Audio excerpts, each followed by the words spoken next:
I think we don't have amplification. Are we on? Ah, yes, we are. Hey, everybody. Welcome. It is so good to see you all and have the chance to hug or arm bump or shake hands or keep our social distance, whatever we choose. Welcome to Emerging from the Cave, Artists Lead the Way. This is the second event in our fall-winter season for TCG, and you can see on the screens the theme for our fall-winter season is crisis and transformation. Transformation, that's what we're hoping for and hoping to get at today. So for those who don't know me, I'm Teresa Eyring. I am the Executive Director and CEO of TCG. I use she, her pronouns. And for visual access, I am a white woman. I have shoulder-length brown hair. I'm wearing a black jacket and a black Frida Kahlo t-shirt and some bright red cowgirl shoes. So that is me. Hello, my name is Nicole Salter. I'm the board chair of TCG. I use she, her pronouns. Woo! Thank you. For people with visual access needs, let's see.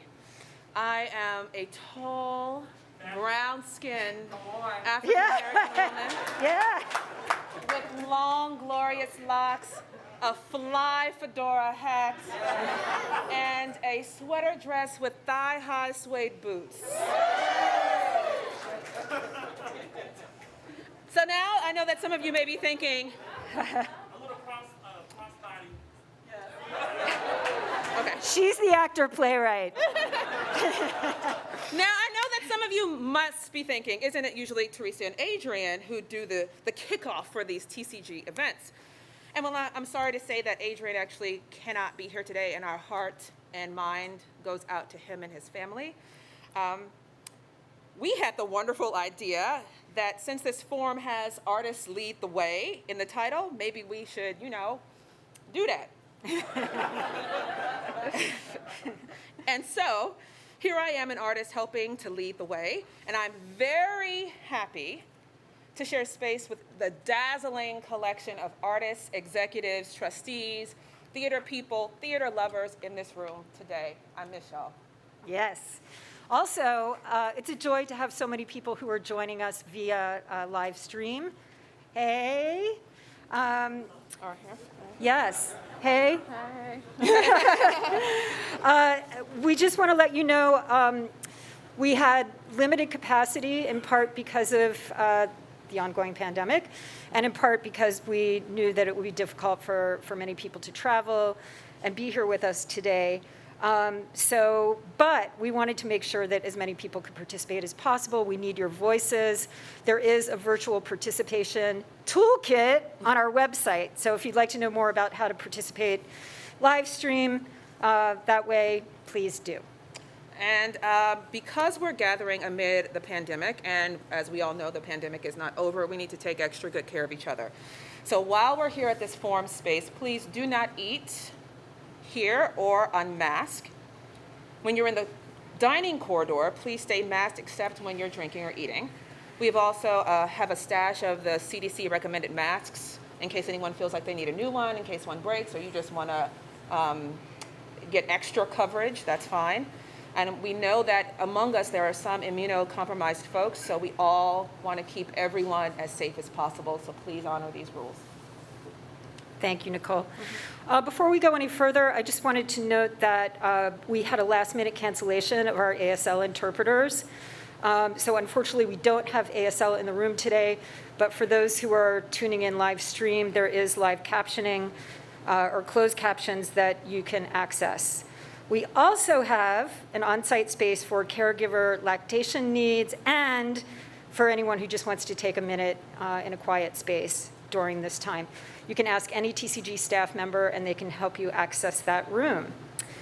Now, I wanted to acknowledge that we are meeting in Lenapehoking, the homeland of the Lenape people. And to honor the place and the Lenape peoples, I would like to invite Diane Freyr to the stage.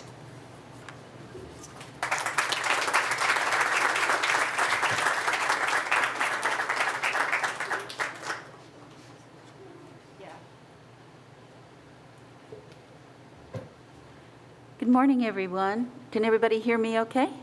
Yes, thank you, thank you. For low vision people, I am dressed all in black, New York black, except for my sparkly buttons, okay? And I have on a floral mask today, and I'm at the podium. So, my name is Diane Freyr, and I'm from Osage and Cherokee Nations. I live here in New York now.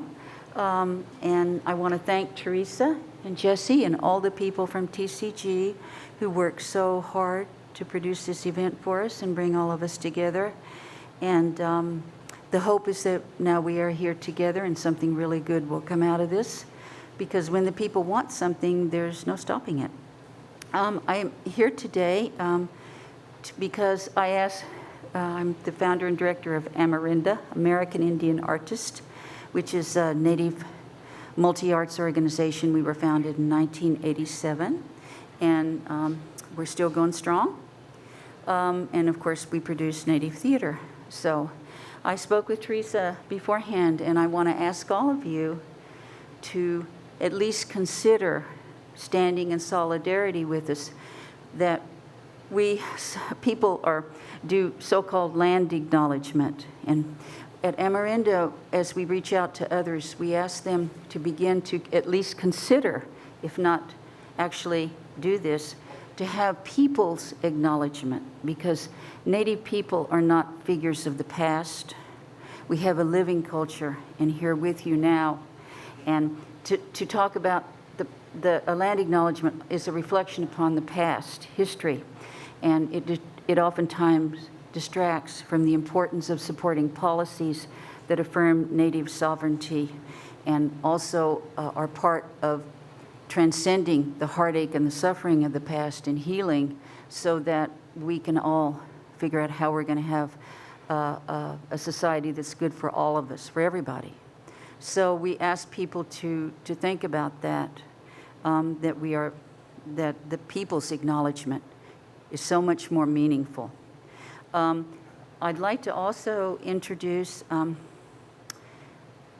me just say, just Native protocols. I'm Osage, so our ancestral home is out west in Missouri, Arkansas, Kansas, Oklahoma. And so when I'm here, I'm on Lenape territory. So it's our custom to acknowledge that and to thank the Lenape people for having us here. And we have someone here who is Lenape, and I'd like to invite him up. And Brian, I speak Osage, but I don't talk Lenape. So, Brian, if I'm saying this wrong, please excuse me.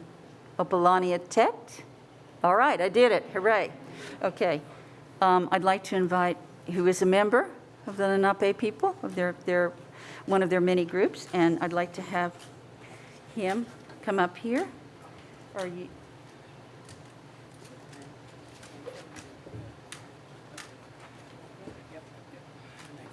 Here we are. Ryan. Thank you.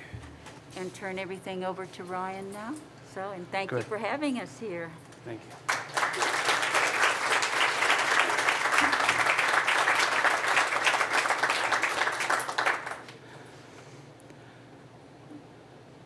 Hey hi hey hi ya hey ha hey hi hey hi hi yo Misha ta when hi ya doki ha hey hi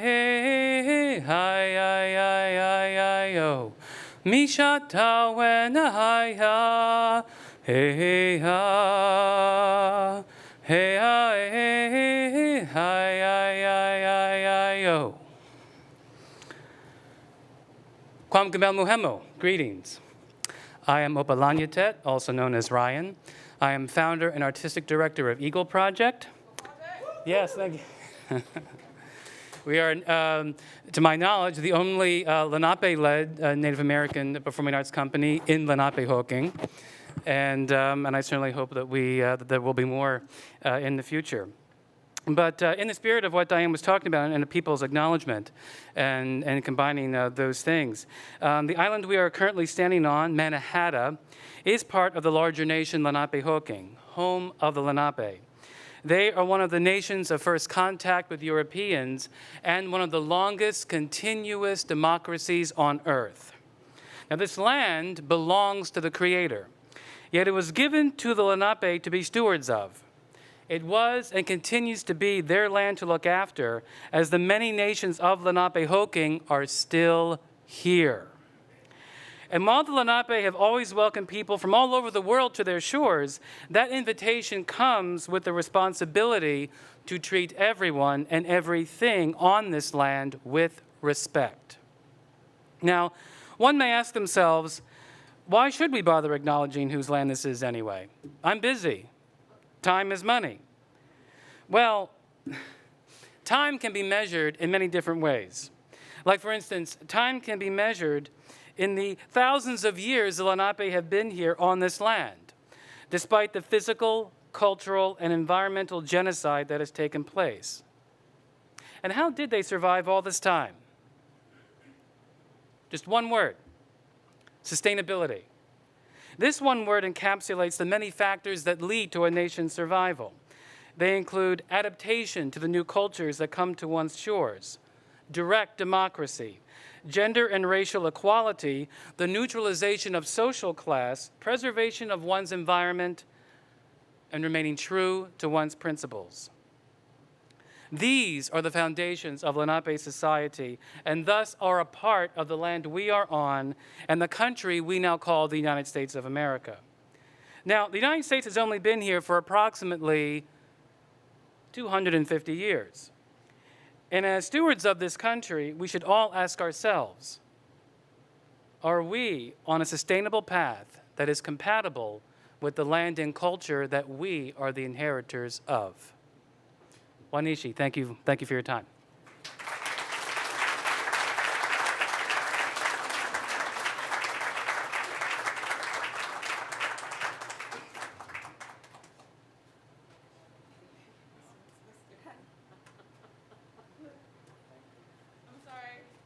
My elbows are broken, and I went to reach out to help him. And we were just having a laugh about that. So dumb. Okay, thank you, Opalani Atet, and thank you, Diane, for that introduction. And also for asking us to reconsider our relationship to time and to the land and to each other, and to consider, as Diane asked, a people's acknowledgement in addition to our respect and acknowledgement of land. In that spirit, I also want to name that this is our first in-person convening since our fall forum of 2019. 2 years, wow. Sometimes that feels just like a blink and very quick, and at the same time, so much bigger than 2 years, so much longer than 2 years. Since we last gathered together in person, we've lost too many colleagues and loved ones. So we want to ask that this space be a place where grief in all its forms is welcome. And I'm sure I'm not alone in feeling the presence of those we've lost here with us today. I wouldn't be surprised if they make themselves known in some ways throughout the day in our conversations. They may make us laugh at times in remembrance, or they may help us hold each other accountable. So let's please just take a moment now for silence together and honor those we've lost.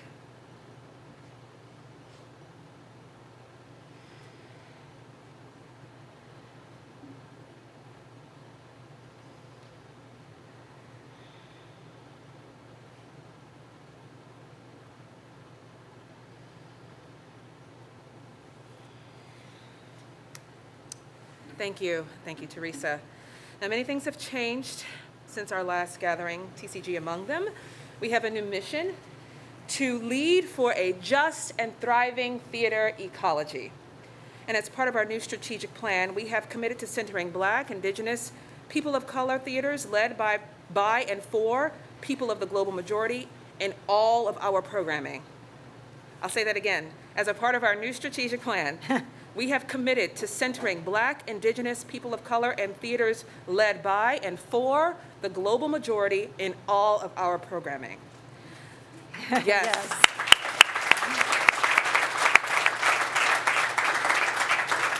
Within these communities, We're prioritizing disabled and LGBTQ plus people of color, believing that when they are thriving, we will all be thriving. That's right. And to be clear, we're not there yet. The writer Mari Matsuda reminds us to always ask the other question. When we confront manifestations of racism, we must also ask, where's the ableism in this? How is transphobia at work? Because we know these systems of oppression are always working together. So asking the other question means naming that our work would be stronger if we had more people from disabled and TGNC communities of color here today. Our work would also be stronger with more Indigenous people here today. We would also be stronger with more global representation. Recently, I was asked to present at a conference called the Mitambo International Theater Festival. It was virtual, but it was based in Zimbabwe. And I had the honor of presenting some of today's findings at that conference. And we found out that we have a lot in common with our global colleagues and what's on their minds and what's on artists around the globe, what's on their minds in terms of coming out of this pandemic. So we really are so much stronger when we also work across borders. Especially when some of the most significant challenges we face are global in nature.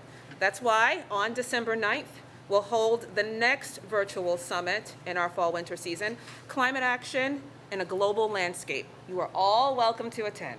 Yes. Then in February, we'll convene our final virtual summit of the season focused on activism in the arts. Yes. We hope you'll join us for that as well. And of course, we hope that you'll join us in June of 2022 at our in-person conference in Pittsburgh. Yes. And online. Online too. It's going to be hybrid. So before we get started, really started here, I want to thank our sponsors for this event. So I'm going to name the sponsors and ask you to hold your applause until I'm done naming them. Doris Duke Charitable Foundation, Howard Gilman Foundation, the Schubert Foundation, the National Endowment for the Arts, the New York State Council on the Arts, Fisher Dax Associates, Charcoal Blue, ALJP Consulting, Threshold Acoustics, and Schuler Shook. Yes, thank you.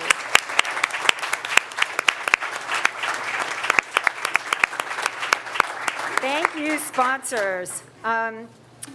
Now it is my pleasure to introduce Jesse Cameron Alick. Did I miss something? Woo. So,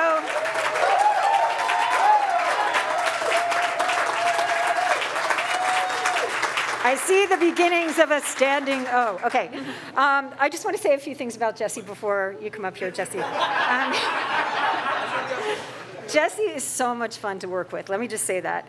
Jesse is Associate Artistic Director at the Vineyard Theater, also creator of the study that is our inspiration for today. It's called Emerging from the Cave, and it presents a powerful collective envisioning of our path forward as a field.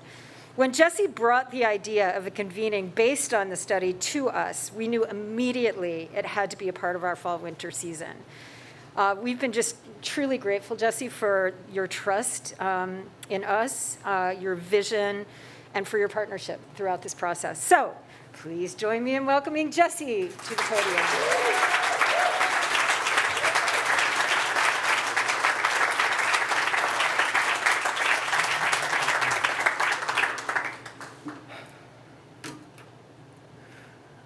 God is change. Octavia Butler. You better give her a round of applause. Good morning, friends. My name is Jesse Cameron Alick, and I'm going to tell you a story. It's a parable about a cave. I'm sure that by the end of the day, you'll have your fill of cave analogies, but here at the beginning, I will take the liberty. So a Buddhist monk wanted more than anything else to have a vision of the Buddha. So he went to a cave deep in the mountains and cloistered himself up there. For years, he fasted and meditated and prayed. He tried so hard in that cave to have a holy experience. But nothing happened. No vision of the Buddha. All his hard work and suffering seemed to amount to nothing. So finally, the monk gives up. He leaves the cave. He steps out into the bright sun, and as he's descending the mountain, he sees a dog dying on the side of the trail, covered in flies. And the monk's compassion overflowed. He fell to his knees and started to gently blow the flies from the hide of the dog. Then the dog transforms into the Buddha. This happens a lot in Buddhist parables. Buddha roams this plane of existence in hidden forms. Anyone could be Buddha, any MTA worker, bodega cashier, business person, possible Buddhas around every corner. So anyway, this dog transforms into the Buddha. And once again, the monk is so overwhelmed, but this time with joy. Finally, he's experiencing this thing, this vision that he's been waiting for. But he's also like a little annoyed. He looks up at the Buddha and he's like, Buddha, for years I have prayed and meditated. I have called to you so many times. Why did you not appear? And the Buddha replied, brother, I have been here knocking at your door. Why did you not answer it? I sympathize with this monk because I had a bad time in the cave too. The pandemic has cost this world so many lives. It's disrupted the way that we interact with each other, the way that we live and love. It's thrown so many people I love into financial disarray. It shattered the entire field of theater and live performance, and it made me question what I was doing with my life altogether. What's a dramaturg that's not dramaturging? I'm sure many of you have asked yourselves a very similar question over the last 2 years. I will freely admit that there were many times over 2020 that I gave up. I threw up my hands in disgust and rage and sadness. I was ready to quit. But the universe takes with one hand and gives with the other. Because over the last year and a half, we have also been lucky enough to experience a Black-led racial uprising, which, if we are lucky and if we work hard enough, will alter the ways that we think about race, identity, and power.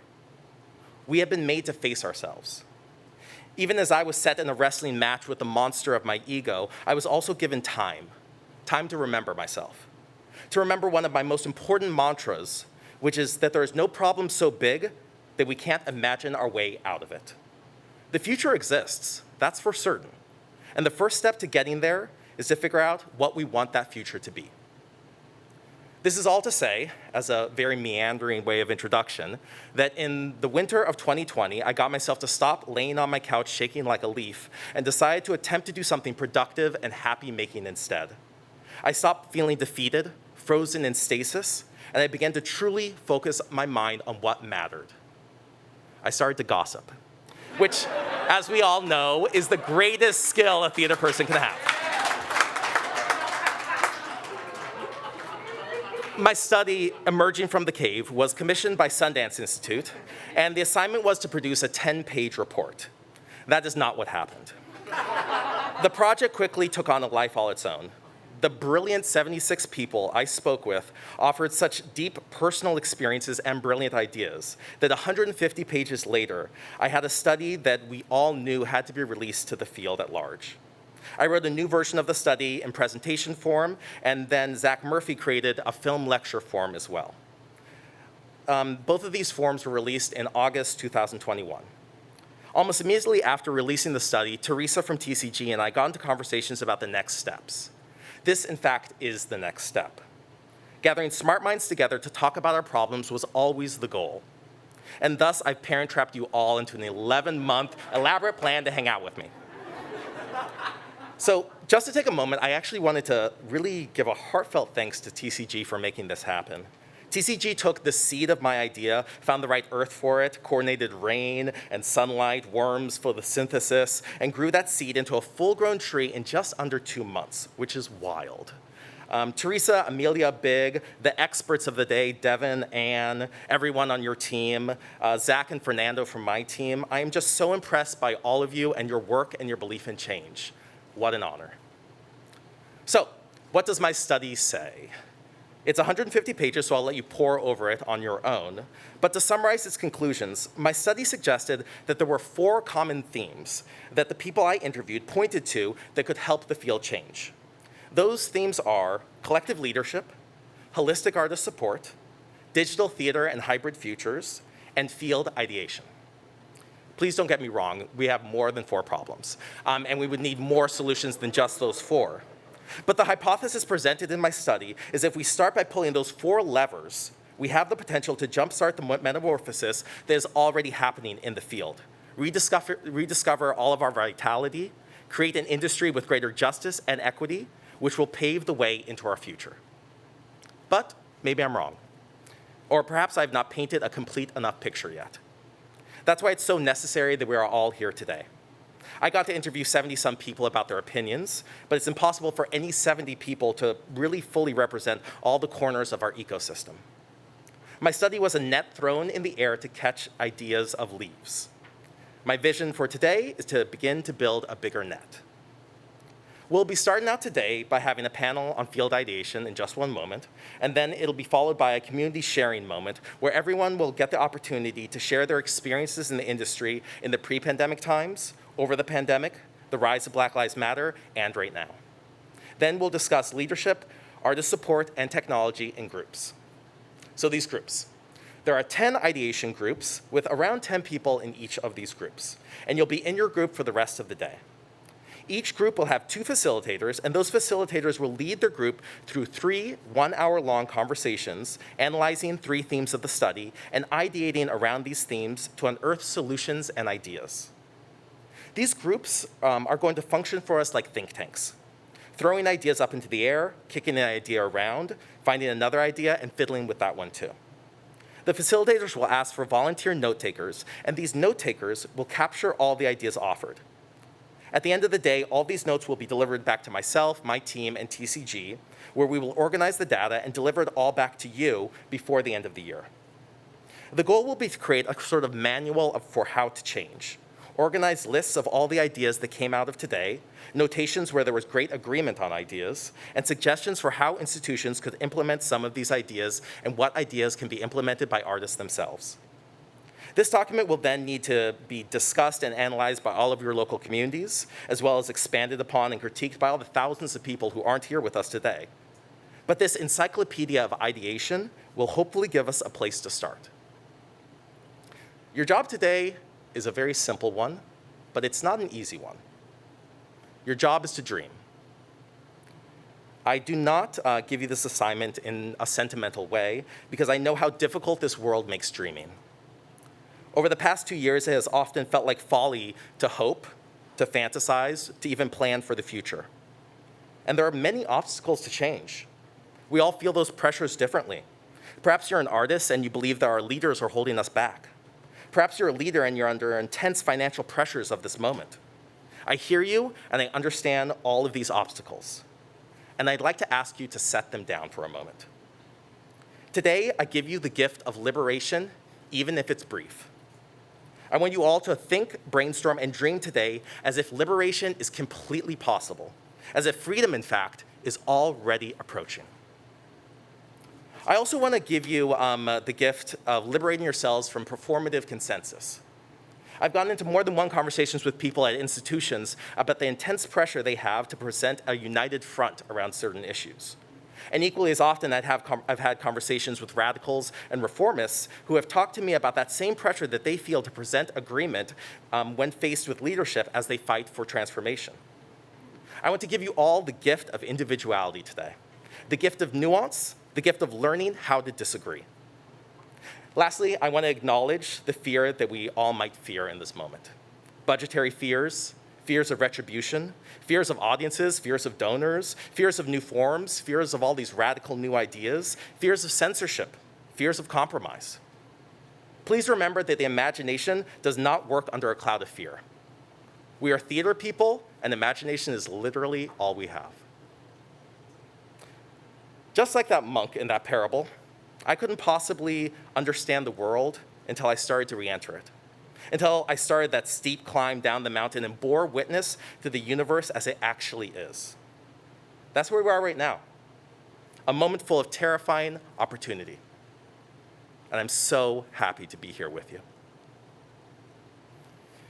I don't know how much time we have for questions right now, but in fact, how about find me later on today, you know? And also, TCG will also be sending out my contact information, and I'd be so happy to answer any questions you have about myself, about the study, and any of its outcomes. Thank you again for being here.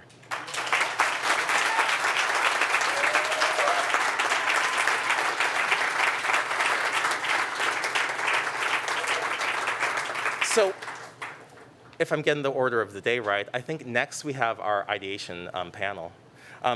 So I'd like to invite our sort of panelists up to the stage. And we have Nataki and Freedom, Jenny and Ife. Come on up. Come on up, friends.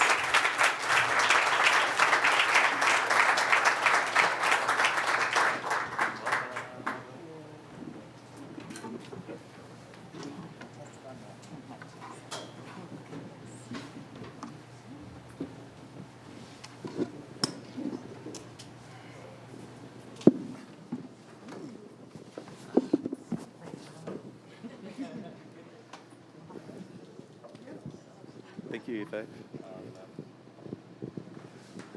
Do we have this mic on? Oh, yeah, we sure do. Greetings. I'm going to be on my phone now, so it's going to look like I'm texting throughout this entire thing. I hope you all don't mind.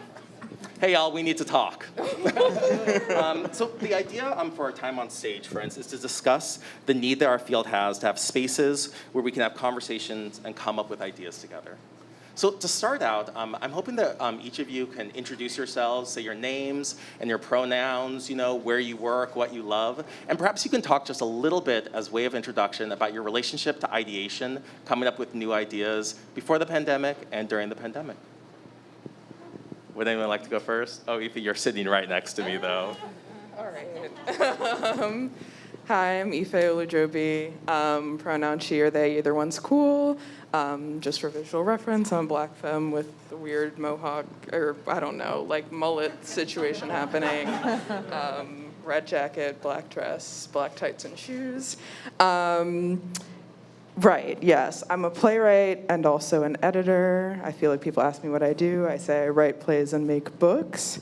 One book which, sort of relates to sort of what we're talking about today, general field ideation thoughts. Yeah, I mean, I'm sure we'll get into it in a second, but, kind of the reason why I'm here is because I made this book that was a little bit of a compliment to Jesse's study, which was I also kind of did a project where I interviewed a bunch of theater artists during the pandemic about their relationship with work in different forms.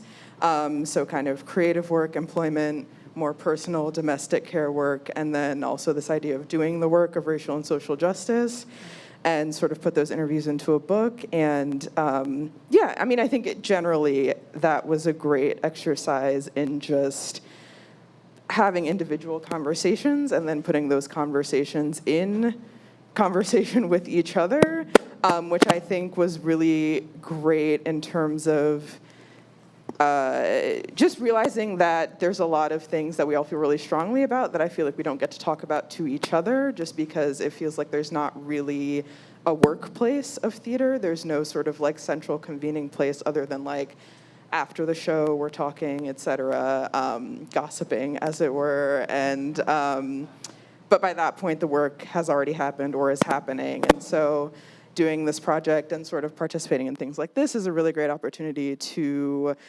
have those conversations sort of in real time, sort of build these ideas to take them then into working situations rather than feeling like we have to do it on the fly. So yeah, happy to be here. My name is Freedom Bradley Ballantyne. I am the Associate Artistic Director and the Director of Arts Engagement at the Old Globe in San Diego. I'm a black man. I use he, him, his pronouns. I'm wearing all black except for my socks, which are red and white and black. The next question was about your relationship to ideation, coming up with new ideas in the field. I don't really come up with ideas. What I do is I talk to people. I talk to mostly our community members. I figure out how to center them within the process, find out what they want, and then try to facilitate their ideas. I look at our theaters as being not responsible for making theater, but for making impact through theater. So what I want to do is find out what people in our communities want, need, and then try to facilitate that change with them. That's my big idea. Hi, I'm Nataki Garrett. I'm the artistic director of the Oregon Shakespeare Festival. I go by she, her pronouns. Thank you.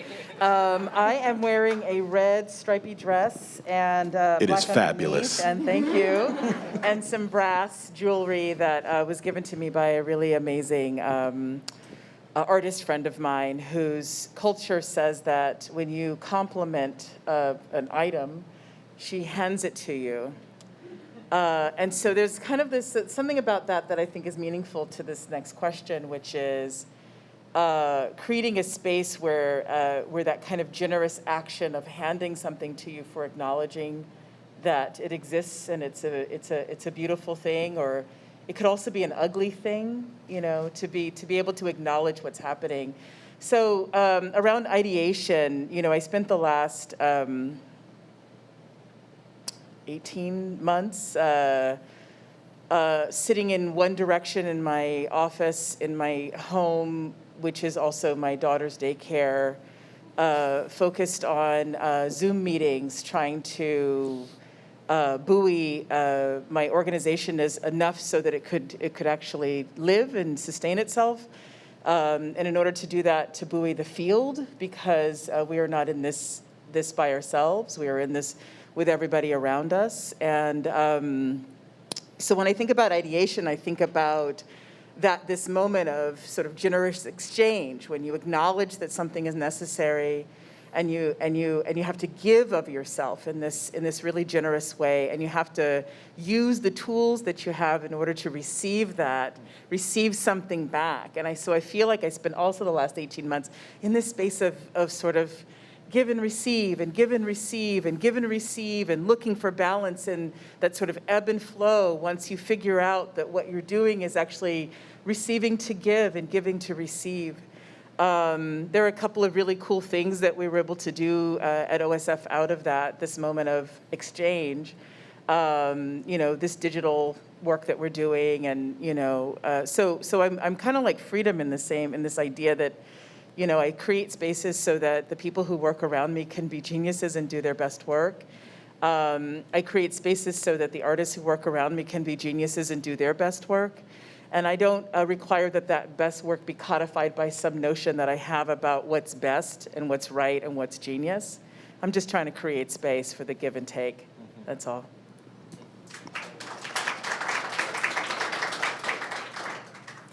Hi, good morning. My mic down. Oh, it'll work now. It's working? Okay, thank you. Hi, my name is Jenny. I use they, them pronouns.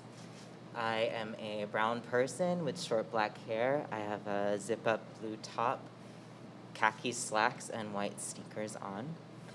I am an artist and researcher. Right now I'm in residence at Lincoln Center and the Astrophysics Department at the Museum of Natural History here in New York. I make in a lot of different forms. I sometimes describe myself as formally promiscuous. I enjoy making immersive performance, installation, text, film, whatever feels appropriate to the ideas that I'm trying to bring to my audience. A lot of my practice is based in really deep, long-term community with scientists. My primary scientific home is in astrophysics, and I take very seriously, I think, the responsibility of trying to be an ambassador and channel of lessons and thoughts from the non-human world. I think something that astrophysics as a discipline really offers me is a space of ease and soul expansion around the way I understand time and the times and peoples and non-human kin that I feel responsible to. You know, when I think about coming up with ideas, I really have a space of warmth around the research practices, specifically of the scientists that I work with day to day. Astrophysics is such a difficult discipline. The way I try to explain to people just how challenging it is, it's like if you were given a strand of hair and didn't know anything else about it and had to write someone's biography. That's kind of what the discipline of astrophysics is with respect to how we tell stories about our universe. And I think there's a real space of love and curiosity that I tried to root in as, what research and coming up with ideas and discovering new pathways of meaning means for me. So love, I think, and a deep commitment to feminist science is where I understand my spaces of ideation and craft. Thank you. What a brilliant group of people that we have up here. Can you hear everyone all right? Are there anyone, mics? Okay, great. Yeah, just like pull your ear if you can't hear us. So what would it look like for us to create intentional spaces in our field to have discussions about ongoing issues? And where could those spaces exist? That's my first hard-hitting question for this panel.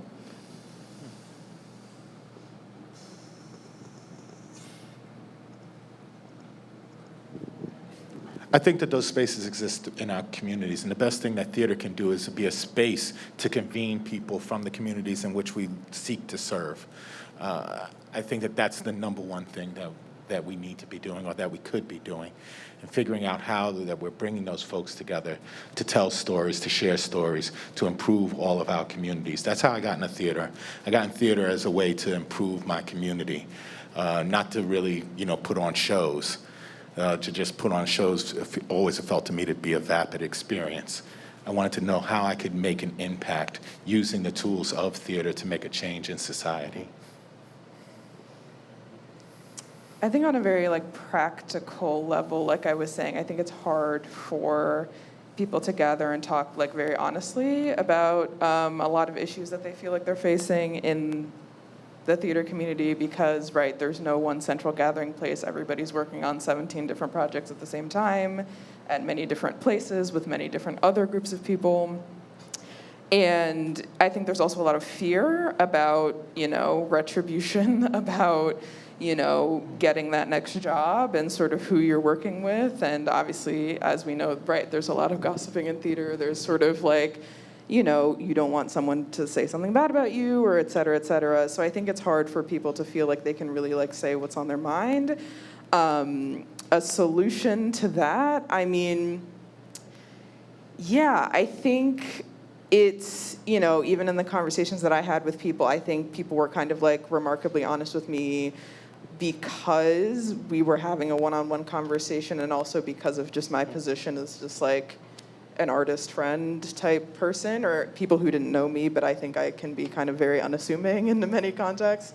So it was not hard for them to open up to me. But I think, I don't know, if there's a way to kind of replicate that. I don't know. I think, honestly, if we can bring back, what's that thing that used to be on Facebook, the honesty box or whatever? I feel like we need to bring back honesty box. Truly, I feel like we just need an anonymous talk shit hotline where people can just really say what needs to be said.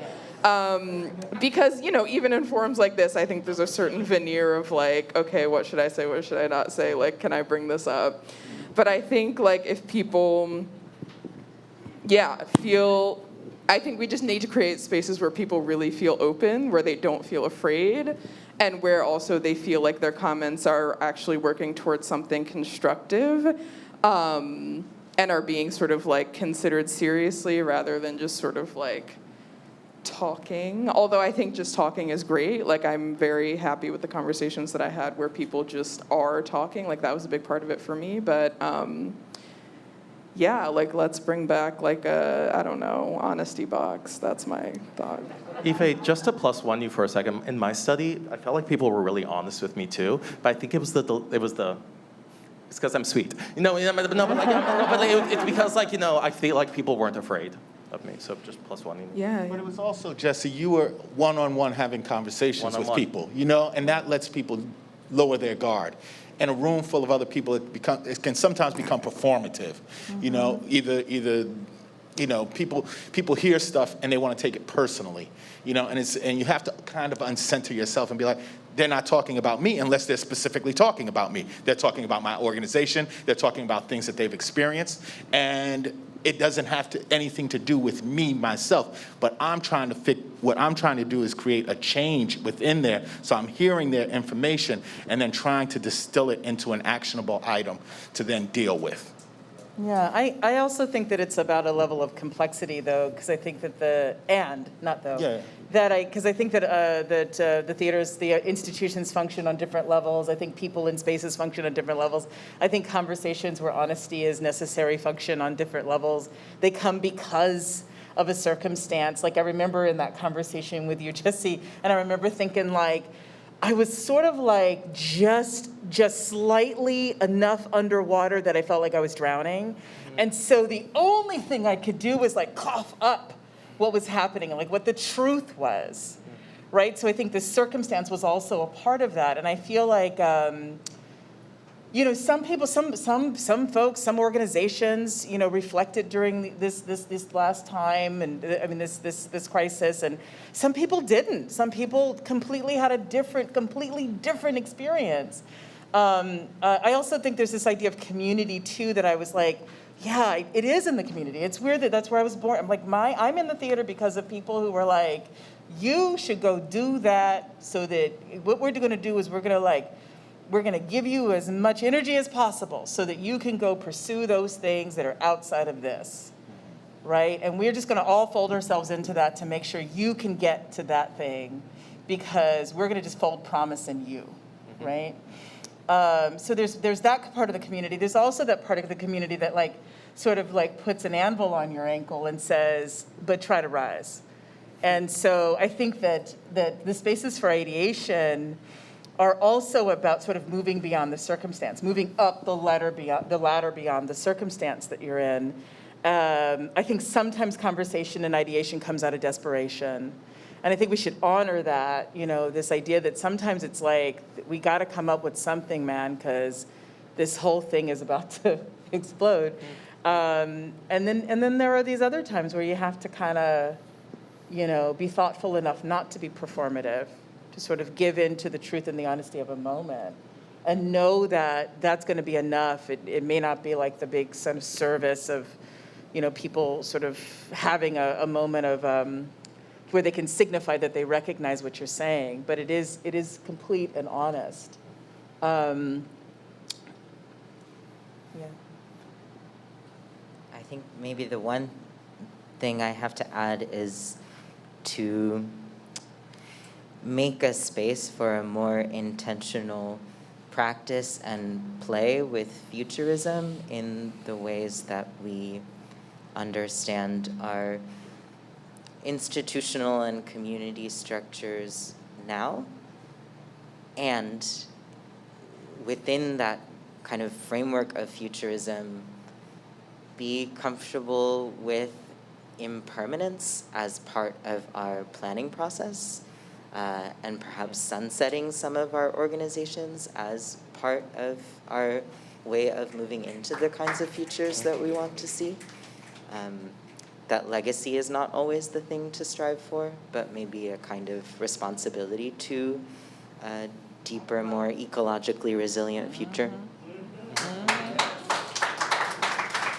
So conversation, all well and good, theater people are good, and we've seen a lot of rhetoric over the last year and a half as well, Does conversation lead to transformation? Or what are the steps that go once you have conversation? Sorry, these are all very hard-hitting questions. I didn't send them to these panelists in advance at all, just to make them sweat. Well, I'll say, to start, I think that does conversation lead to transformation? I mean, I think in an ideal world, yes. In often practice, no. I think that we can all feel very aroused and moved by things that people say, and then we kind of go home and that's that. But I think in the conversations that I was having with people, I think maybe the most useful thing, or whatever, a useful thing was actually just kind of hearing the echoes of different people's conversations who weren't talking to each other. So in that way, it felt like something was happening in terms of when we're thinking about power structures, right, a tool of business oppressors, whoever's at the top, is that they don't want the people working under them, the laborers, to be speaking to each other about their working conditions, right? And so I think that a powerful thing that we can do is to continue to talk to each other. And I think that in individual conversations that I had, both with people who like maybe knew each other or who didn't know each other, there were so many kind of like echoes and resonances. And I think sort of like having, you know, this printed record of that in this book, or having this record of that in your study or in this conversation, just like continuing to see the places where we're all talking about the same thing, even though we might not feel open to say it to each other, but we said it in these individual conversations, and now we can see that we all feel the same way.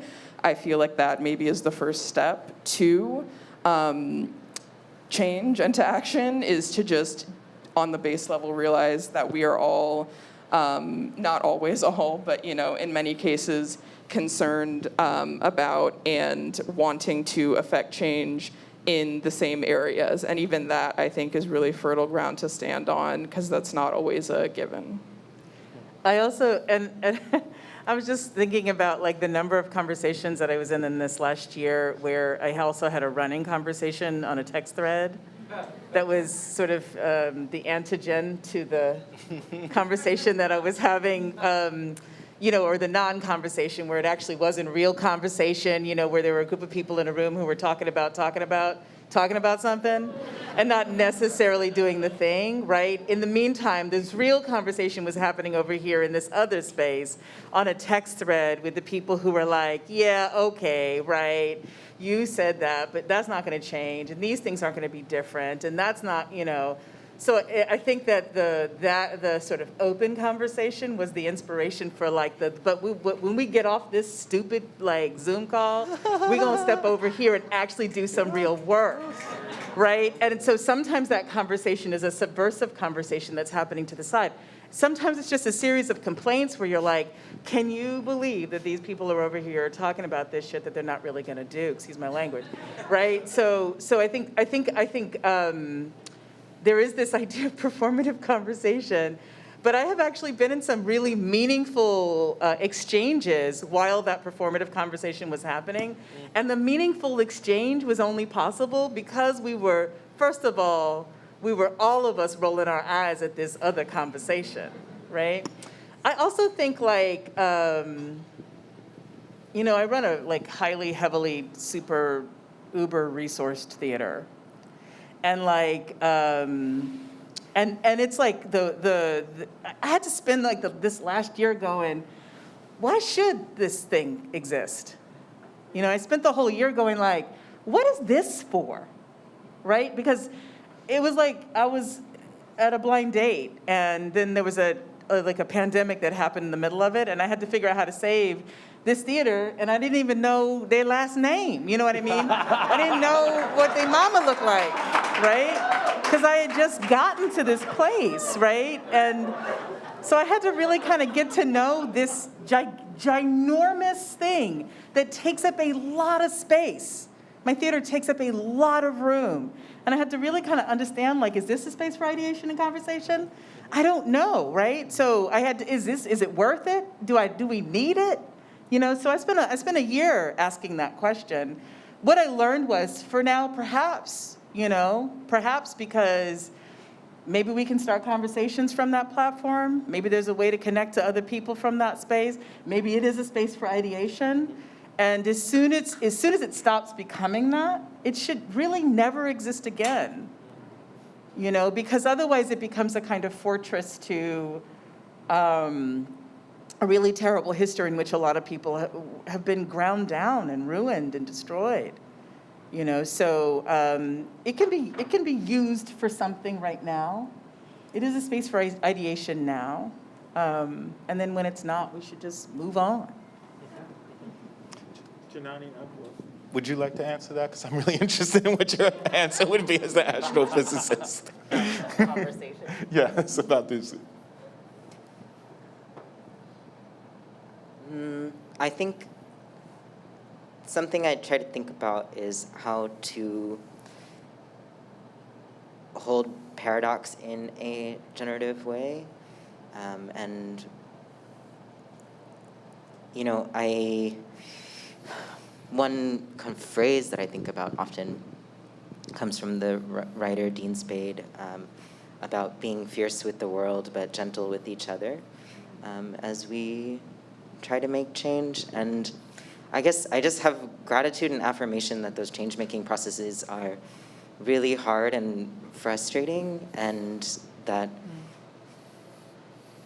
a lot of the work and labor that we each do in our own channels around that, we will not necessarily be able to know or understand the results of. And I guess having a space of generosity for ourselves and for each other around that is what feels important to me, that the conversations do lead to transformation, but on maybe timescales that we won't get to appreciate or enjoy. But it's a kind of process of being responsible ancestors that I believe in. I'd just like to, I don't know if conversation by itself leads to transformation. I think that conversation coupled with action, coupled with resources, coupled with accountability, coupled with reporting out, that leads to transformation. And that if you're not having all those other things that are involved in the conversation or post-conversation, then we don't really see transformations like what Nataki said. You're in a room with people and everybody's talking about we could do this, we could do that, we could do that, and then nothing gets done. Because where's the follow-up? Where's the resources that have been put to it? Where's the action that's going to come from it? How are we going to talk about it? How are we going to know that the transformation actually happened unless we're reporting out about it? And who are we reporting out to? So all of those things together, that can couple to make some kind of transformation. But if those other elements aren't involved in it, then we're not really going to have transformation. Or if there is transformation, we're not going to be able to see it. Thank you all for that. We're running low on time, but so I'd like to ask you one more question, a little popcorny question.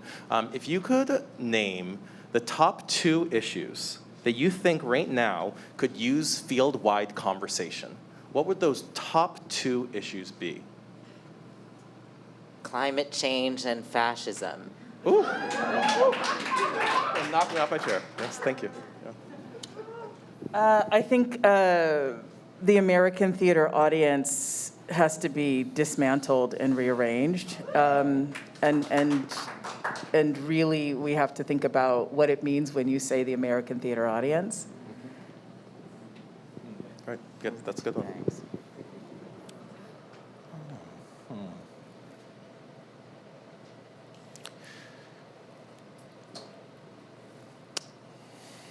Well, okay, so I think, to quote, I don't know, something somebody who I interviewed said in the book, I think maybe a provocative question is we need to decide whether working in theater is a job or a hobby and proceed from there. I don't know. I think that a lot of times I hear people talking about, how what we're doing is impacting the public, and making sure that we're taking care of our communities and making sure that we're taking care of our public, but grinding the people that work in our organizations down to dust. So there has to be a way that we're thinking about that the people that work within our institutions, including us, are not being ground down into dust. And when we're talking about taking care of our community means taking care of the people that are in this organization. And if we're not doing that, then it's going to ring hollow. It's going to ring hollow to the people that are being asked to do this work and to carry this burden. So that's something that we really have to look at. How are we benefiting not only our external community, but how are we benefiting the internal community? Woo. Jenny, Nataki, Freedom, Ife, thank you so much for your time and wisdom. Thank you, Jesse. Thank you.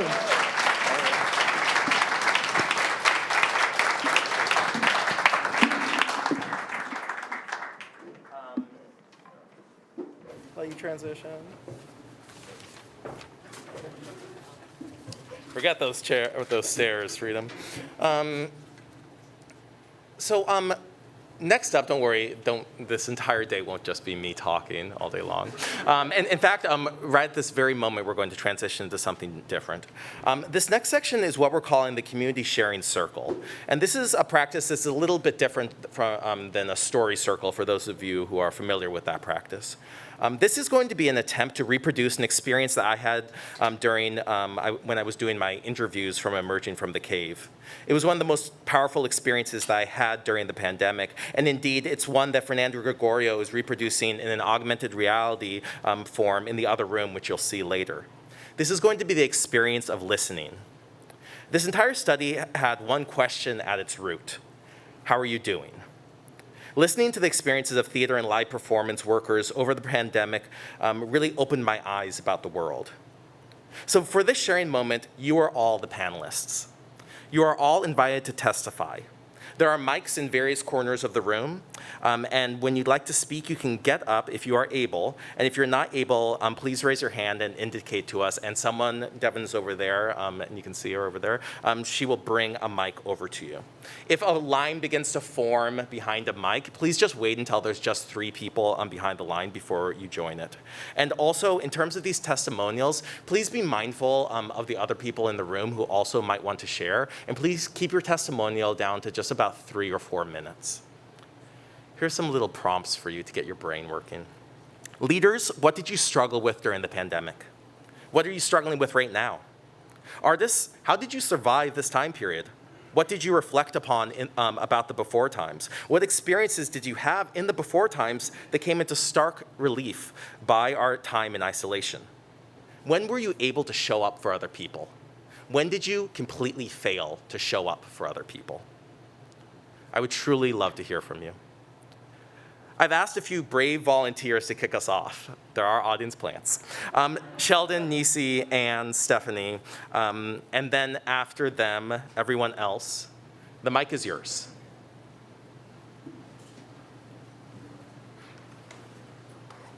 Hey, everybody. My name is Sheldon Best. It's so good to see familiar faces and see people who I'm like, oh my God, I haven't seen you in so long. Oh my God. Oh my God, yeah. So it's really good to see people. And for those who are not, people who I don't know, hello for the first time. I'm an actor. I'm hoping that you will see me, because I'm trying to be everywhere. I've been diversifying you know what I'm saying?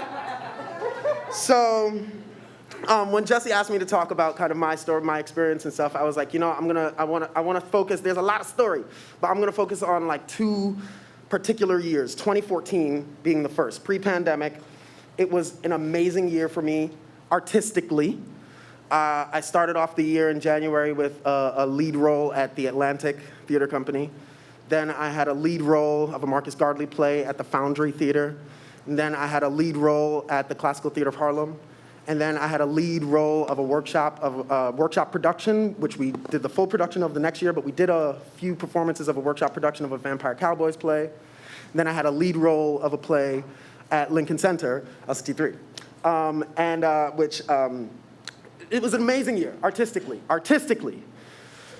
After that work, when I knew I was struggling financially the entire year, but when I did my taxes, I had found that I had made a grand total of $22,739, and that included 3 co-star network TV episodes, unemployment compensation, and other miscellaneous income.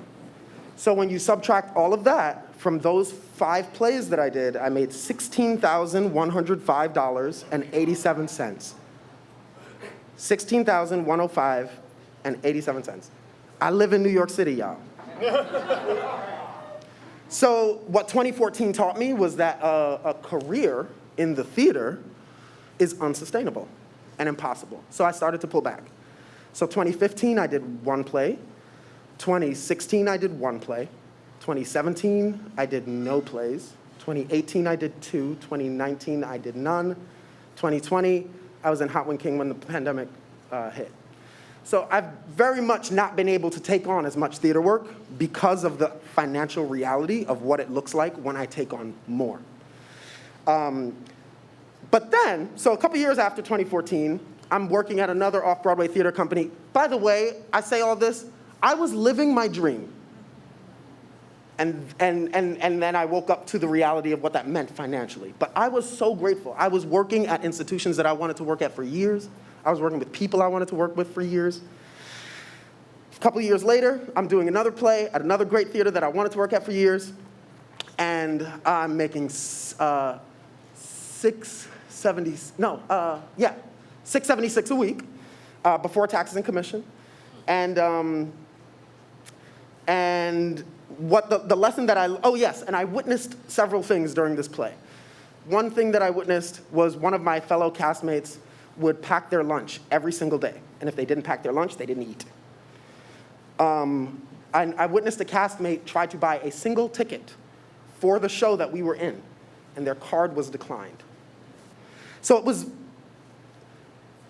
and then at the same time, I found out, because it was public information, and one of our castmates said, actually, you can find out what everybody in the theater makes. And this castmate brought in what everybody in the theater makes. So then what I learned was that the two highest paid people in the theater made well over $500,000 every year. And we were having trouble eating and buying a single ticket to the show. So what it taught me was that a career in the theater actually is sustainable. It's just unjust right now. So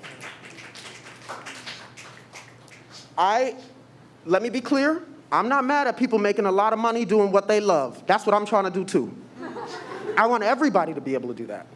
And I think that if there is enough that people can have a sustainable or even lucrative career in the theater, then there's enough that no one has to be suffering to have a career in the theater. I think it's possible. And so I would like to be a part of what that looks like. So I think it's, sorry, I'm taking way too long. But I know that when I did a little math in that time, when I was thinking, I was like,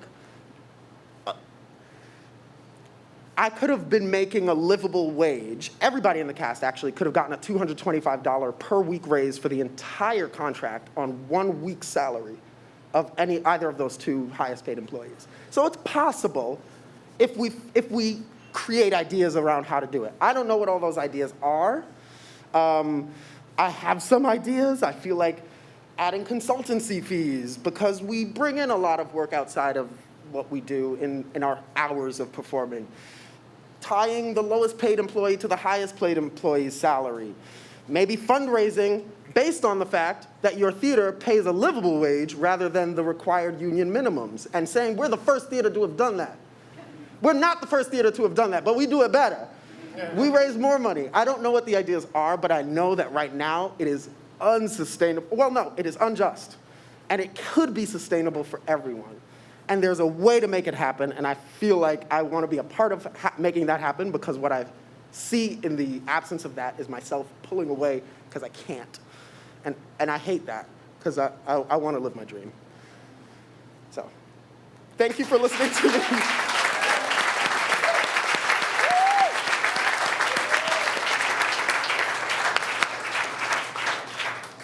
I think I see Stephanie over here.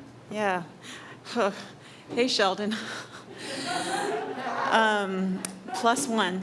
And before I say the thing I'm going to say, I wanted to say, in the spirit of bravery, Sheldon, I think if I was doing my math right, I was working at a theater where you were working during one of those shows. And I appreciate you bringing that into the space. I've been doing, my voice is shaking because I'm nervous standing up here, but I do what Jesse tells me to do. We're going on 10 years now.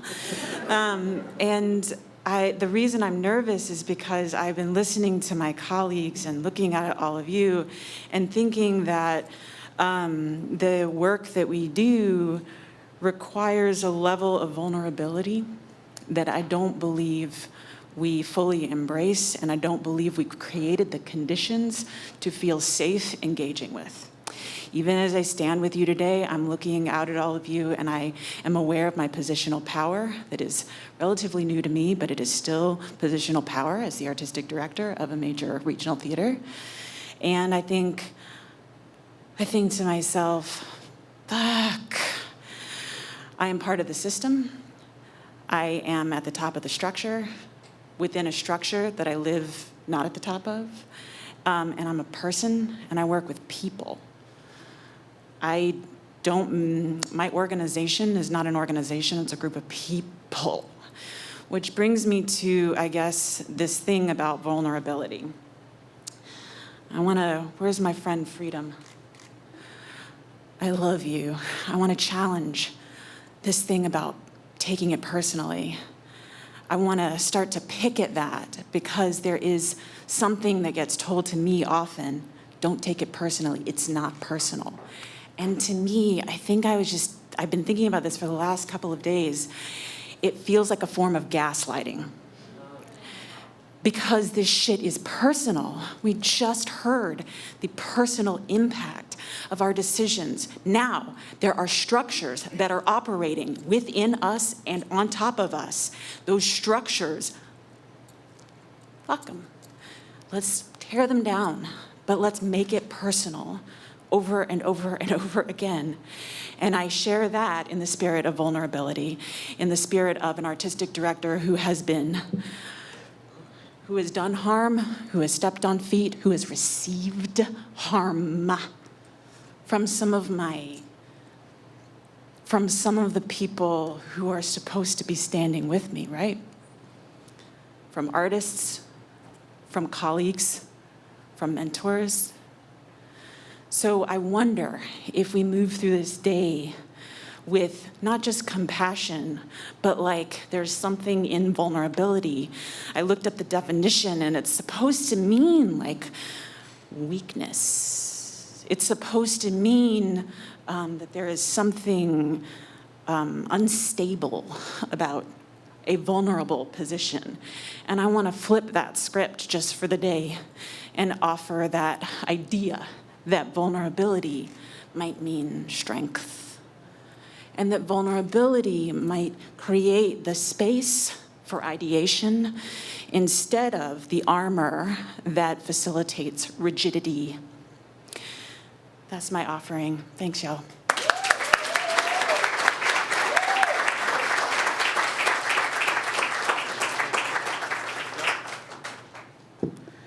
Ooh, she's short.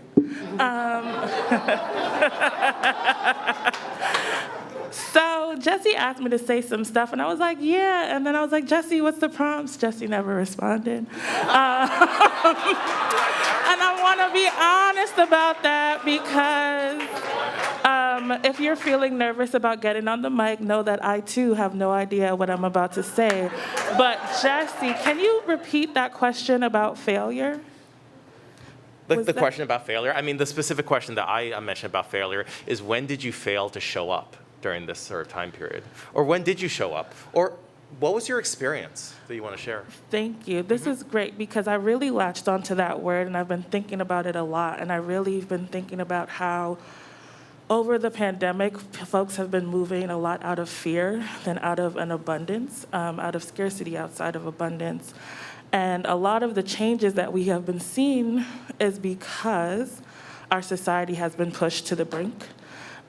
Because people were like, I'm not working unless you view me as my whole self, as my whole person.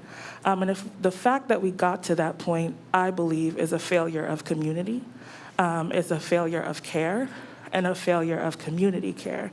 And I have no problems being a failure, right? Baby loves to fail because that means I have somewhere to grow. And so while I'm considering what it means to be an individual artist and what it means to now be an individual artist aligned with institutions with a lot of power, what it means to see my own power within the field grow, I need to point out very quickly and assess where I am failing in care and where these institutions are failing me in care. We are still in a global pandemic.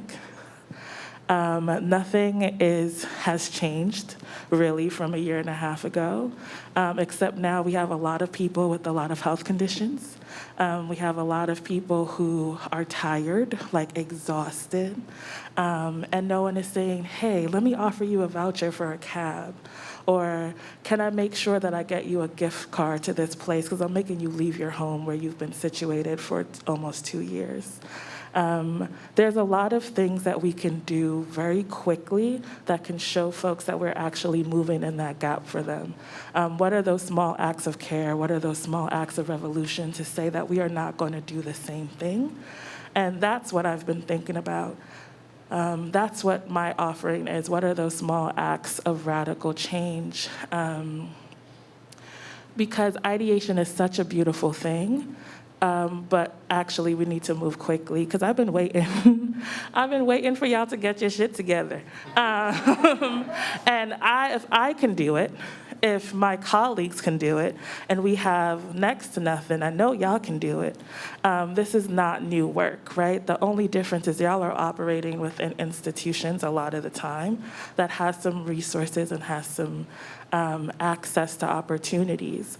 If I'm creating opportunities for myself as an individual artist who's young, who exists on many margins, I would love that support as well. Because when I enter your buildings, I am changing it for you. Roger Feather Kelly, who I think is amazing, said in their piece, who has the vision? And this is something I rage about all the time. And I used to work in an office where I think I worked with people with a little vision. And I would say, who has the vision? What is the vision? What are y'all doing? And I really want to push people to think about what it means to invest in folks who have vision. What does it mean to actually, when you're engaging with someone, skip all the small talk and go straight to what do you want to see? Who do you want to work with? What is your vision for this new world that we can create? And for me, very honestly, it has nothing to do with the structures of theater. So I'm also asking us to think outside the structures of theater. I want to see a world in where folks who have been intentionally silenced, intentionally marginalized, intentionally underrepresented and misrepresented, put in the center, right? So I want to see queer, fat, Black people at the center of a lot of stories, right? And that's what I do for myself. So if I'm in your spaces, I want you to help me on that vision. What does it actually mean when you say you're anti-racist? Because you're not supposed to be defining yourself as the absence of harm. What is the abundance of your values and your principles? That's what I actually want to see. So, one, I'm gonna wrap up. We have failed, and that's okay. We can move forward. 2, how are you caring for the people that you say are in community with you? Are you loving on them? And 3, who has the vision? And give them the buco dollars, right? Stop putting all that money in like shows and things like that. Give them the buco dollars and let them tell you how they create their vision of a world where we're actually free, where we actually have a liberated present that creates a liberated future. Thanks, Jesse.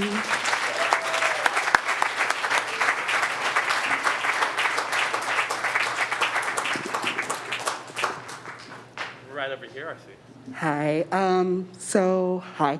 I'm Azure D. Osborne Lee, and my pronouns are he and they. They're also on my mask. So, a big +1 to the comments I just heard. I'm reflecting on, this question of what am I struggling with, and I feel like I'm already creating my Google Doc with all my bullet points. So I'll try to cycle through those as quickly as possible. Of course, this is not, this is not everything. But the first thing that I want to spring off of is just talking about how theater, we have got to do better by our fat and disabled communities. It is so raggedy out here. I'm so sick of it. The size of your seats is too small.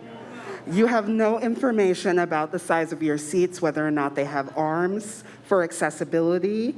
Theaters, I see you renovating yourselves and doing the bare ass minimum, right? And I want to acknowledge that when I speak on things, I always come from a perspective that is multifaceted, right? So I am an arts administrator and a Virgo, right?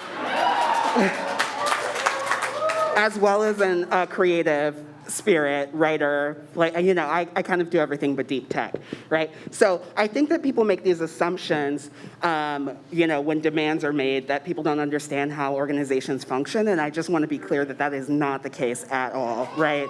I have granted, you know, grants to many people in this space, assisted with development work, served you chicken on occasion, because these theaters really be making you work it out for the little dollars they give you, right?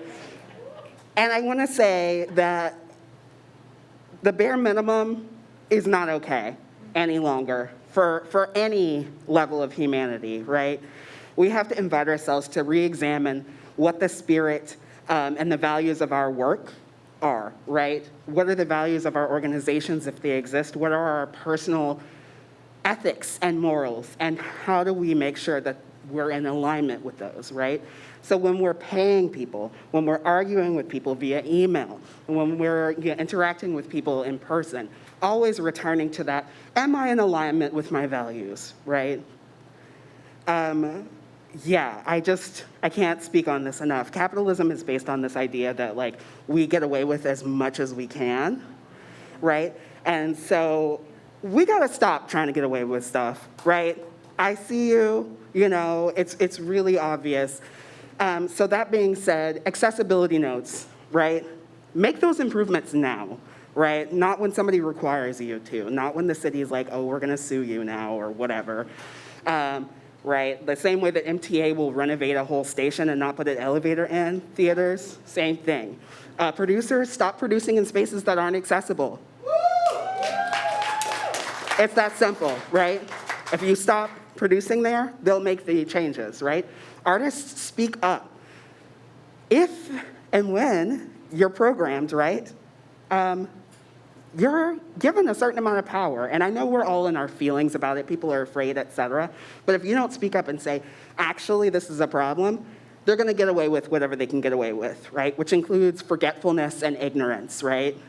And they're going to get away with feeling good about themselves, doing the bare minimum. So it's up to all of us to be the representatives for our communities and for communities we're not a part of, right? But we need to embrace, to really say, like, actually, this is what I need from you. And me personally, I realize that my brand is as a loudmouth, right? People invite me to stuff because I'm loud, and I tweet at Taye Diggs and tell him he sucked in Hedwig, you know, and things like that. So I just embrace that. And part of what I say is, you know, you're not going to sully my brand by not having an accessibility note, because that's what people expect from Azure D. Osborne Lee, right? So bringing that value into organizations wherever we are is really important. I also just want to say really quickly that I'm really sick of this capitalist notion that we're all going to watch an artist, right, and see who's the first to put the money down on the table, and then we're going to dogpile, right? We have to start taking risks. Again, put your money where your mouth is. Stop just watching people, having coffee with them, playing with their emotions and their bank accounts. No, we need to do better, right? And support one another. I tell people, we don't work for free anymore. We don't do that, right? And if you need support, let me know. But also, we're going to talk, right? That conversation is going to be there. That communication is going to be there. We're going to support one another. So really talk to communities, right? Disabled communities, fat communities, Black communities, global majorities, trans and gender nonconforming artists, right? We out here, right? And in a lot of cases, we are the experts, right? So stop thinking you can do it on your own. And also, let's stop that Sonic the Hedgehog thing where like that one person gets every resource. They're just like ding, ding, ding, ding, ding, ding, ding, ding, ding, ding, ding, ding, ding, right? And their bank account looks fat and everybody else is sitting here eating ramen noodles and crying on Facebook. Okay, lots of love. Really excited to talk to you and get some more caffeine. Thank you.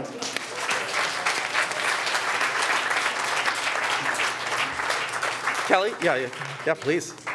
I think you're next. Hi, Jesse. Hi, everybody. Okay. Azure is always a tough act to follow. I'm just going to say that. Hey, Kelly. Hi.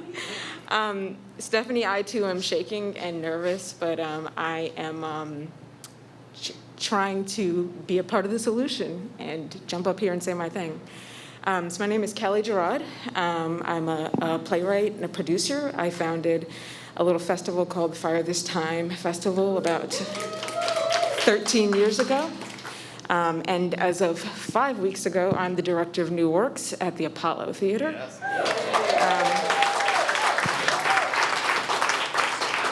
And I just want to be honest about where I'm at right now and where I have been for the past year. I'm mad. I'm really mad.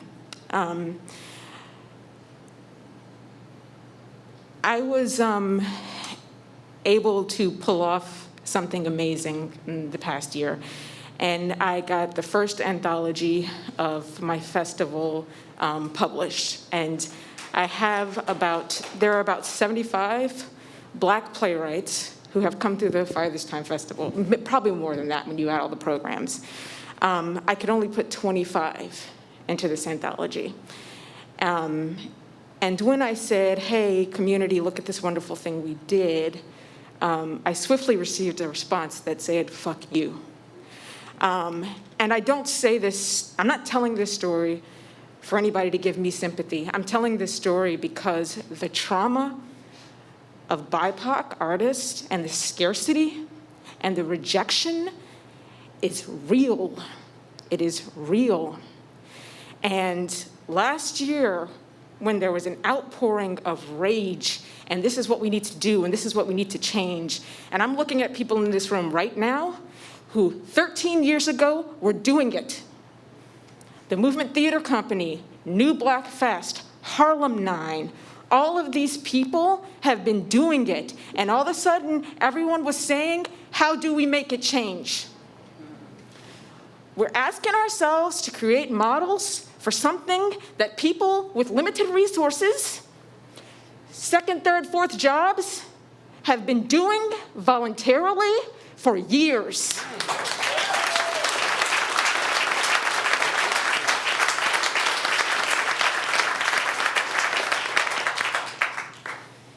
So all I'm saying up here, and I actually am a really nice person, y'all. I'm from Louisiana. I will make you gumbo. I will fry you catfish. But we have to stop acting like we don't know what the answers are. What you really need to do is turn to the people that have been overlooked. That's all I'm going to say. Y'all have a good day, all right?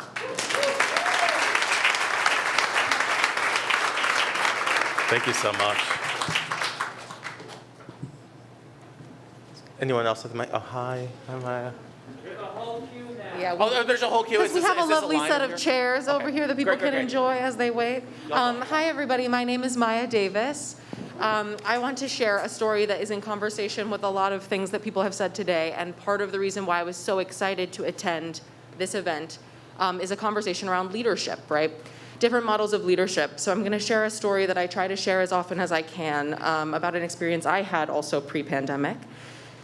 I was working at a theater in a fellowship position, and I had and also to speak to what Stephanie said, our work is very personal. It involves our identity. I'm gonna have to share about my identity.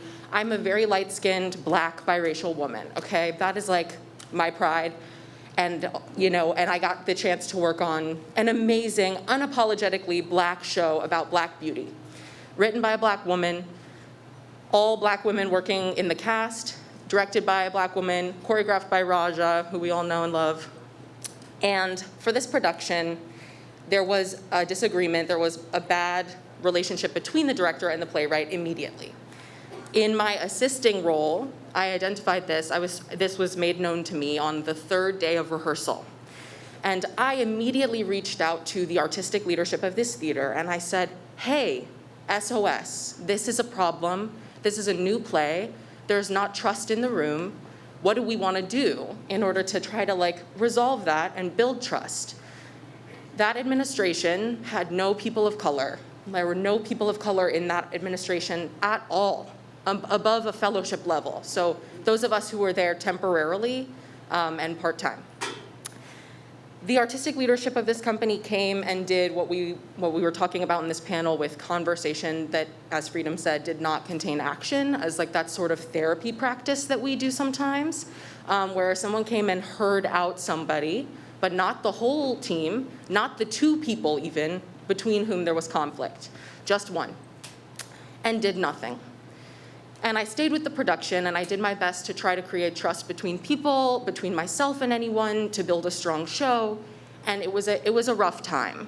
The actors did not trust the director because of the dynamic between the director and the playwright. The playwright did not feel heard or supported by a theater that commits to supporting them. The choreographer felt on the outside trying to navigate all of that. Again, all Black people. And I understood in this moment that theaters, when you do not understand someone's identity, people feel fear. The best way that I can say this, the most frank way I can say this, is that this theater was afraid of Black women, okay, to handle this conflict. On the end of the first week of previews, when there is a notes session that the artistic team attends, and I was invited to, I'm waiting outside for the show to begin, and the artistic leader who came and did the therapy session looked at me and said, "Maya, what do we do?" And I had to look this man in the eyes and say, I think it is just too late. I think this is something that we all survive, because the artists were so, as we said, ground down to dust in this experience. So I'm truly delighted to be here with all of you and to discuss leadership and how we can reimagine leadership to make it so that people can be supported and not feel fear. And another little anecdote that I will include in this consideration is what it means to, I believe what Azure was talking about, be an artist occupying administrative space as well. We have set up this sort of war between administrators and institutional leadership and artists, we being capitalism, scarcity, the donor system, the subscription model, the audience that needs redefinition, as Nataki said. And as an artist who also loves to work in administration to try to forward change, I feel like when you're an artist doing that, you carry a lot of weight of how can I remind full-time administrators about what it is to be an artist. And I was in an office where we had we were presenting a show with an artist with disabilities, our friend Ryan, many people know him, who has cerebral palsy, and he challenged us for further accessibility for his production that the theater was not budgeted for, right, did not have the resources for. We feel both sides of this pain. We don't have the resources for it. How do we make that money in the last minute? But also, we need to be accessible, right? And the administrators I was working with said something that upset me about like, oh, don't, you know, like we work with Ryan a lot, like don't bite the hand that feeds you. Yes, and so I had to say, I said, I have a problem with this phrase because we have to remember, hi Ryan, I love you. Oh, I'm so happy you're here. And I said, we need to remember that we would not be sitting here without the artists. This is a producing house. If there's no art to produce, it's not here. So we in fact depend on them and us to do this work. So let's remember that this is a symbiotic relationship, and just because capitalism has decided that we have the power because we hold and distribute the money, we don't. These are just two anecdotes I like to share about leadership because that's what I've been struggling with as somebody interested in leadership, is how do we change this? How do we fight capitalism? How do we fight these standards to build successful leadership and collaboration with our artists? Thank you. Hey, y'all, we have about 10 more minutes left for this, so we're going to go over here, then we're going to go over here, and we're going to see how far we get, please. So, hi, I'll make it quick. I'm Annie Hamburger. I'm the founder and artistic director of Avant-Garde Arts. I'm white. I have very gray hair. I've been doing this for a very long time. We talk a lot about language. There's a couple of things that are said in here that I feel exclude me. So one of them is we talk about institutions. I don't run an institution. There are very brave people in this audience that also don't run institutions. We run production companies. We don't have a building, and we just change and morph from show to show. So when we talk about supportive structures, It's not just institutions, it's production companies. And I think it's very wise for us to look at what are all the different models, what Nataki said. Should this exist in the form that it does? The other thing I'd love to make people aware of is that as a 68-year-old woman, I can't tell you how many times I feel prejudice towards me, like I have nothing to offer, nothing to add. As a matter of fact, at the last TCG conference, someone said to me, coming out of an anti-racism conversation, are you going to put yourself out to pasture now? And I was completely taken aback. But I think we have to be aware about, no matter who we are and how open we think we are, we still bring prejudice to the table. And I want to say one other thing about my position in the field now, which is I founded On-Guard Arts in 1985 when the city was a very different place. And we did all kinds of wacky shit you could never do today. Now that it's 2021 and all of this change has happened, I'm thinking about how I, as an artistic leader, still need to change. And I have embraced a lot of change. We did 2 immersive and site-specific pieces during the pandemic that gave work to almost 200 theater workers. So I'm really proud of that work that I did, but I also had to look at myself and say, is the model of a single vision leadership organization the right model to have? And I, by continuing in that model or even handing my organization over to another artistic director, am perpetuating that model. So as a founder and a leader, we've now embarked on a process, a think tank, where we bring in different minds and people who are doing it, as the former speaker said, to say, what does a collaborative leadership model look like, where I can take a step back but not be put out to pasture, as they say, because I think I have a lot to teach, but also bring in a younger generation who's doing shit like, you know, AR and VR and stuff that I don't really understand, so that the generations can feed one another. And sometimes I think that gets lost in our conversations, that new and emerging is the only thing that we should care about. Whereas actually I'm trying to get up the nerve to write emerging artists on my wrist, because I think emerging is a state of mind, not the age of a soul. Or actually it is the age of a soul, but not their physical age. So thank you. Thank you so many, Aziz Plan. We're moving over here. Again, we're going to try and get through everyone, so let's, I'll try to be speedy. Thank you. Thank you. Hi, everybody. My name is Sam Morielli. I use they, them pronouns. And honestly, I feel like I'm coming up here to just be a little redundant, but to speak to a failure, especially in these spaces. I think that I'm a Gensennial. It's something I've claimed very publicly in this space, is that I'm fairly young in this industry. And to the other young folks in this room particularly, I think something I failed in, especially this last year, is actually making more demands of this space and of the people in my community. Because I think today what I'm bringing with me into this conversation is that the gig economy, especially now, is going far beyond just our artists. And this divide between administrator and artist is not serving us. And to the artists in the room, I want to say as a young administrator, I want to be working with you so much more in community. And I haven't been given that space. And I don't know how to build with you because I'm not getting paid to do that building. And so how do I pay my bills? And I was really sitting with what you offered first, Sheldon, of just, I was really sitting with how much you did with so little. And I'm like, why? I barely have started and I'm already exhausted by the conversations. You know, like I keep coming to these spaces and we keep having radical conversations and I keep like saying the things in public space and then getting like, wow, yes, like amazing, affirmation, affirmation, affirmation. And then like, where's the net to catch me when I leave? Who has paid my bills? Like I'm currently spending most of my time doing work adjacent to what I want to be doing. And you all are losing my thought partnership in that. Because you could make space. I'm tired of being told like you have to keep going around it to do what you want to do. You have to wait for your turn. Like part of this radical practice is actually also saying, I see your leadership and I want to get you in that room. Where is that commitment?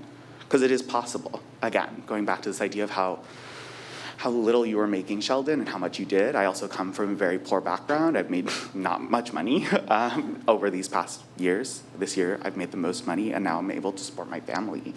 And like, we don't talk about those material realities enough. So if you're making a salary over 70K, I'm gonna ask you today, reconsider, think about that. Why? I have the privilege of not having dependents. That is like a huge privilege. There are people that I'm not paying for. I'm not in debt because I was so poor I got to go to college for free.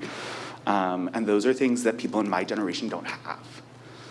So when I consider other people in my social position who are trying to come up in this industry, they're already lost.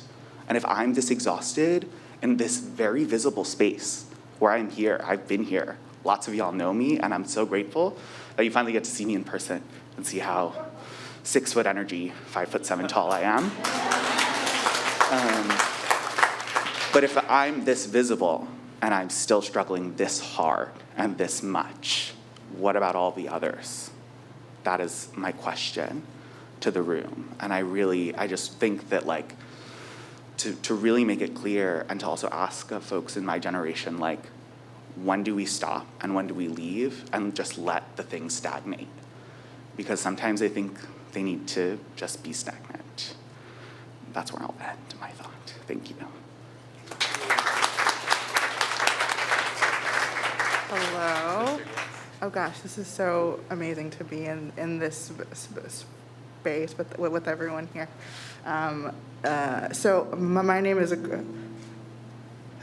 Garlia. I'm also a person who stutters in the theater. There's a few of us out here, and I have to go quickly. So that's like and so I just want to acknowledge what Kelly said, because I wear a lot of hats. You look at my badge, there's like 5,000 organizations on here. But I also founded Blackboard Plays in 2008, which means I've been out here for a long time, right? And Blackboard, thank you, is a space for Black playwrights, and I also am a founder of Harlem 9 with Jonathan and Sandra and Spencer and Eric. And so before I worked at that big place, The Public, I had years of doing work for Black artists, period, right? So that's all I did. So just to acknowledge that, yes, we've been out here without resources, with our children on our laps that we gave birth to on the street, like I did. And so, we have been here. So I think that is a very important thing to acknowledge. And I always just feel so special and acknowledge that the group of people who founded those organizations that Kelly listed, we have always existed as a group of collaborators who support each other and are not in a competition with each other, which I always just think is a very important thing. I'm also very nervous, but I guess we all are, right? But the thing I wanted to mention today, like don't shake, was about the way that we support parents, because I also have 2 children. You've all seen them. And I did all those things without just childcare and support, and left a job, switched roles with my now ex-husband because I didn't have maternity leave. So like we just had to make sure there was an income in the house. So it's like, well, I'll stay home, you can go work. Or like that's you shouldn't do that, right? And so I wanted a child care grant in 2018, right before I started work at the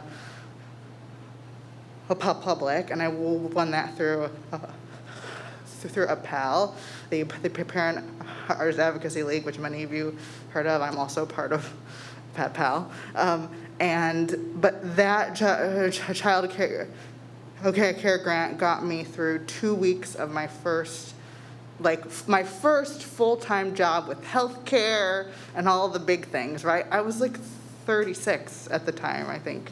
Like, I had 2 kids, just got a divorce, have a job under what a living wage should be, but there's healthcare and the things, and now I got to pay out to get someone to watch my kids so I can work, and then have to leave at 6 to get home. Like,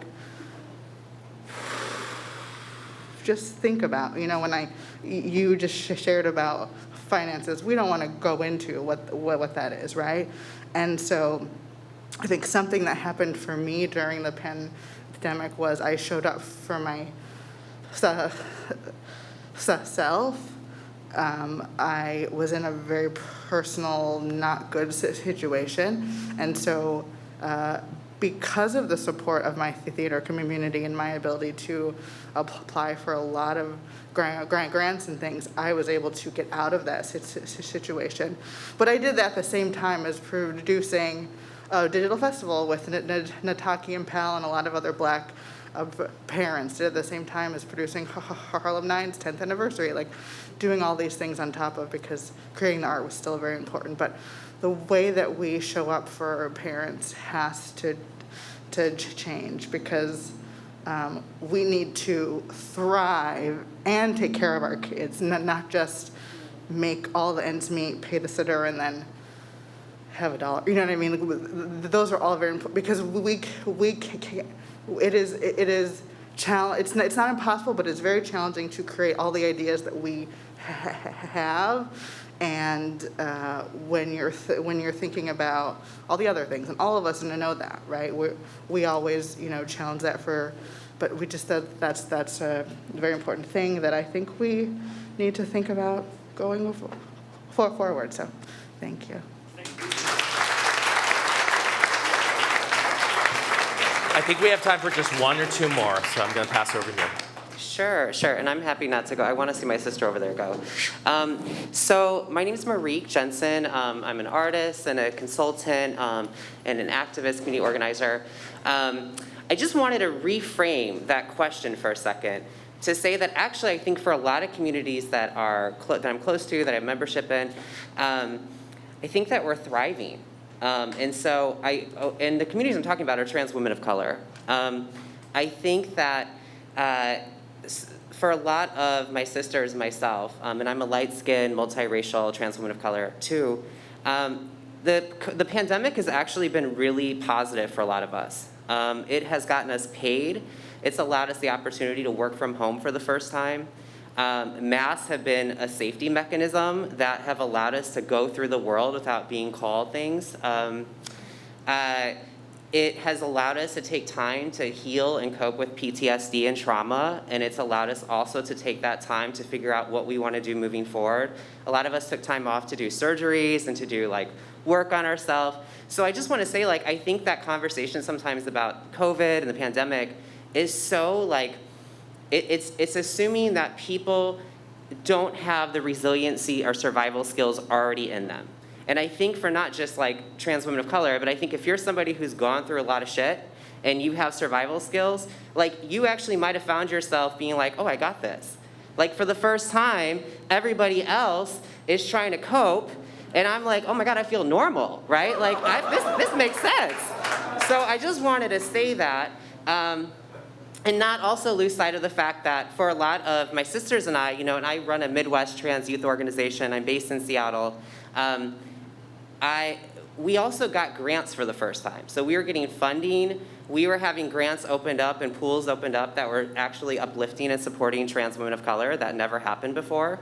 And so the one thing that I see the disconnect is in the theater world is that a lot, if we want to talk about artists and professionals, I cannot think of another community that has been built off being performers and creatives and makeup artists and hairstylists and dancers and having these amazing resiliency skills in trans women of color.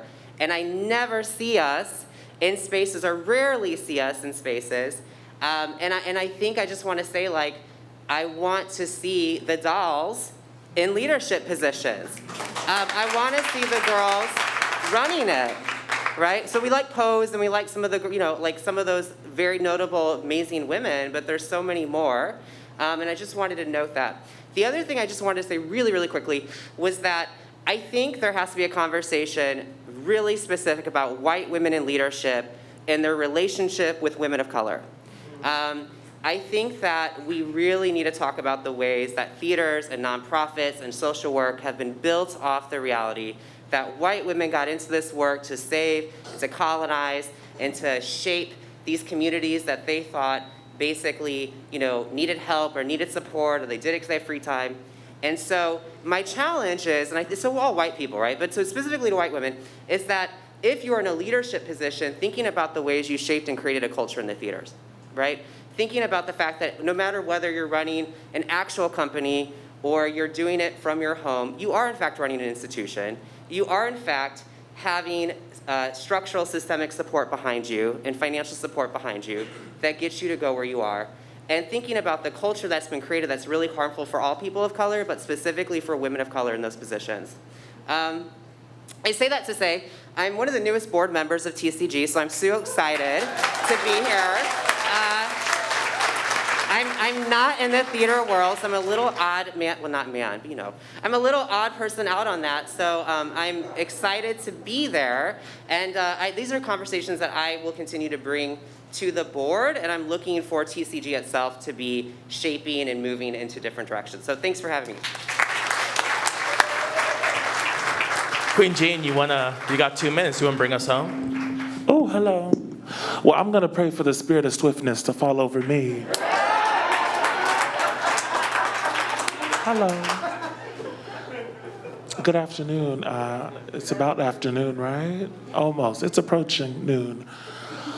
I just wanted to actually, thank you so much to my sibling for sharing that.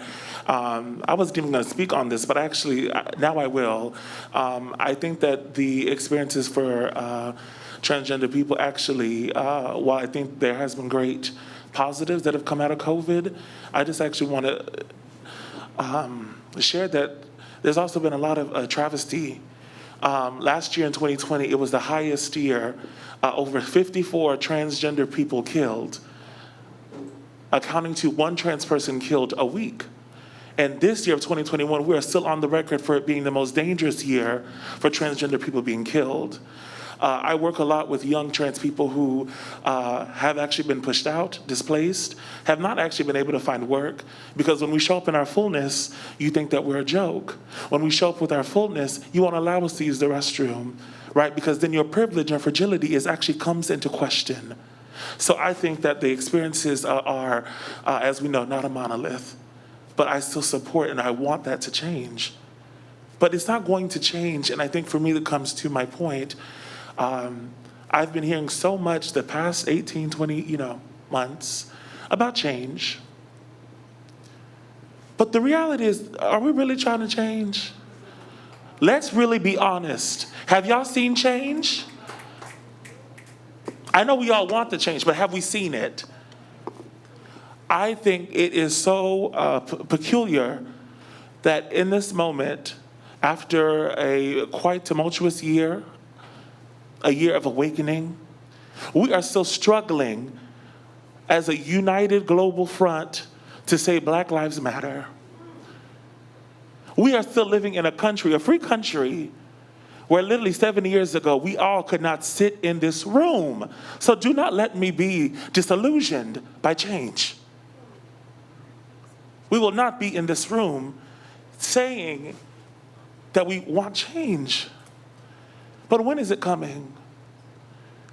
We live in a country where our neighbors, the people right across the street from us, the people upstate, we don't even have to look too far. The people on our own family Zooms still support white supremacy. They believe in it. They believe in that heritage because it looks like them.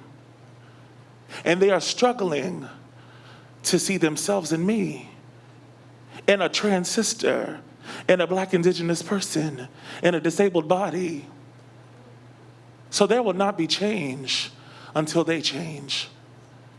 And I think for us as a community, I'm going to be swift because I know we have things to do. But in this moment, the Spirit is saying, I have to be honest. The change will not come because we have not actually put the action behind it. We are still struggling, right, to cancel 10 out of 12s. We are still struggling to say that we want people to have weekends off. We are still struggling because the reality is there is still so much fragility and scarcity.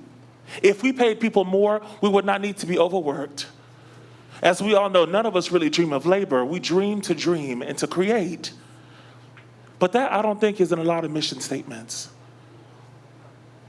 So it is not something that we are going to dream of change. We have got to make the change happen.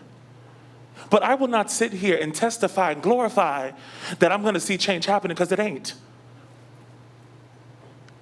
We have been disillusioned, and at this moment, I'm asking for awakening.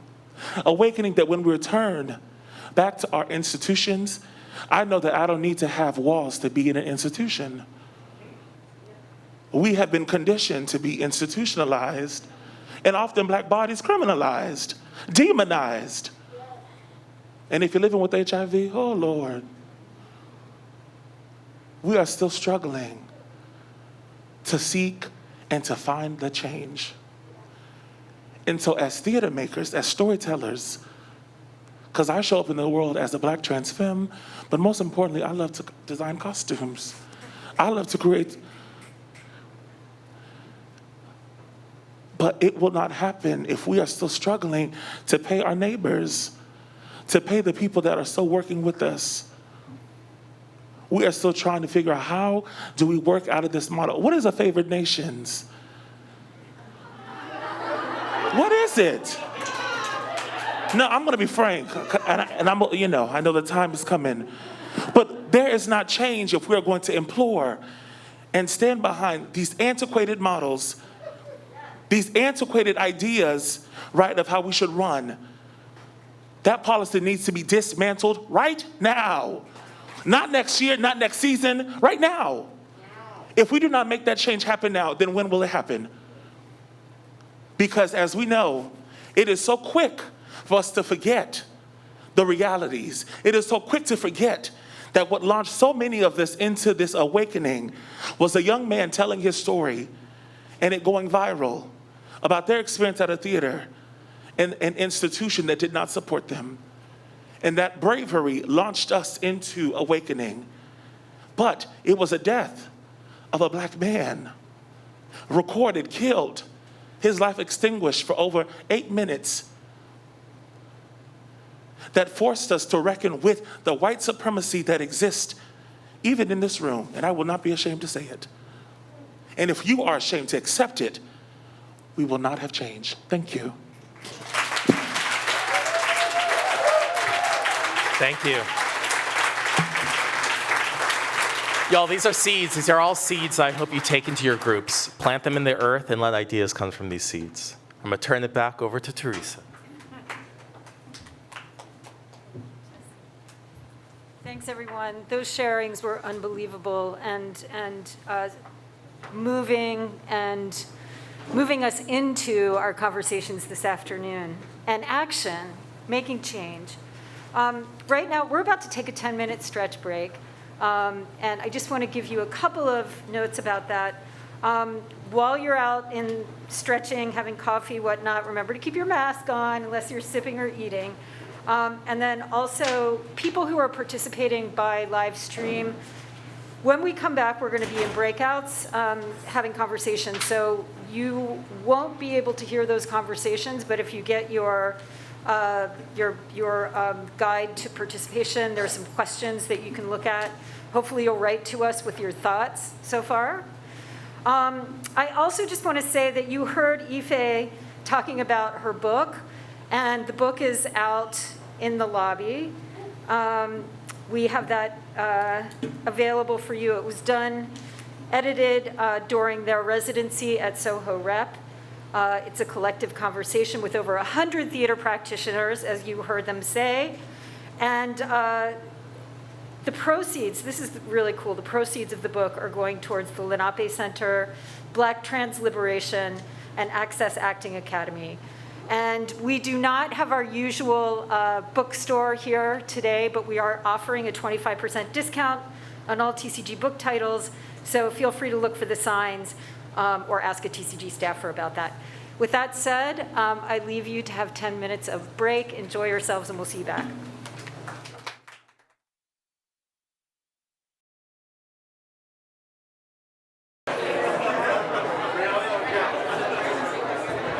Hi, everyone.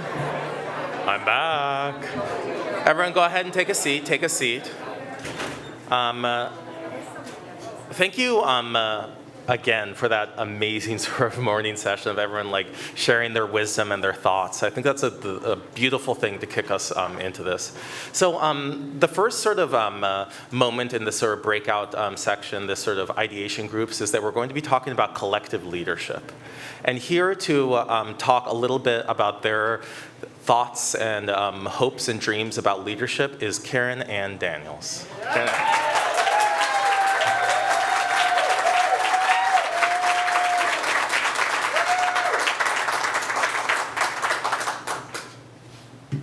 Hello, friends.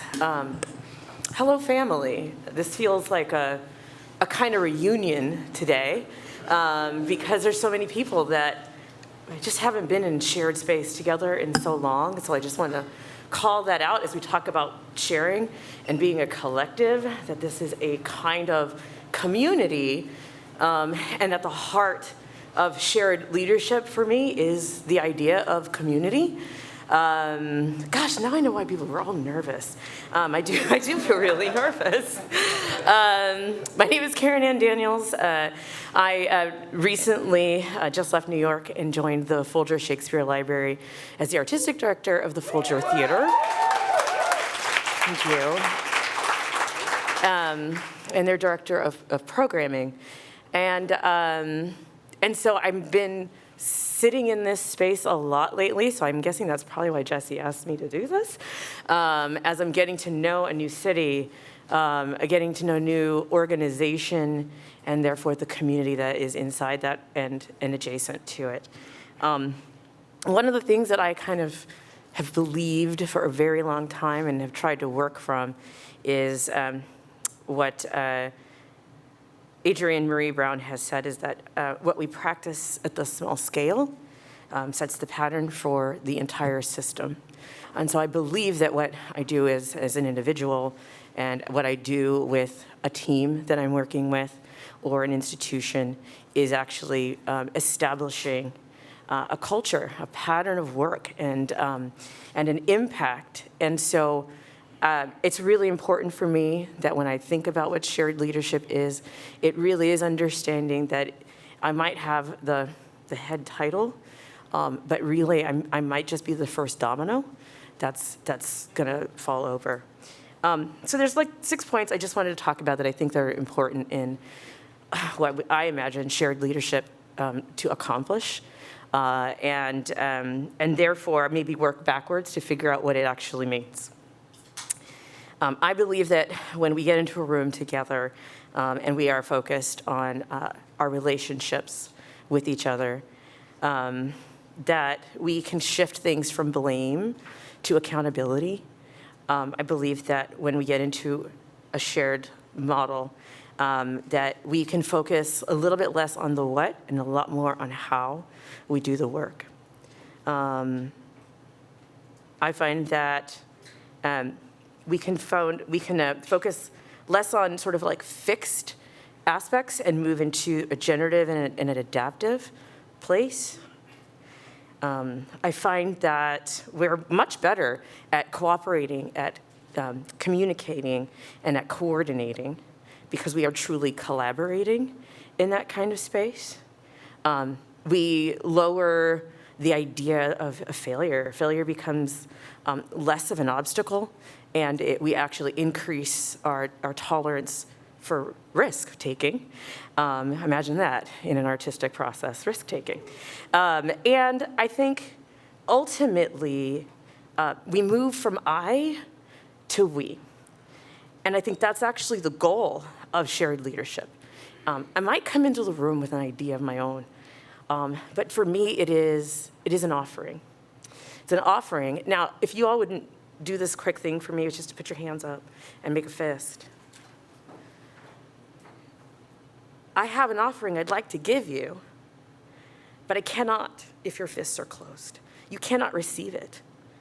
So if you open your hands and you walk into a room like this, then I can hand you something, and I can also accept something. And to me, that is what shared leadership is like.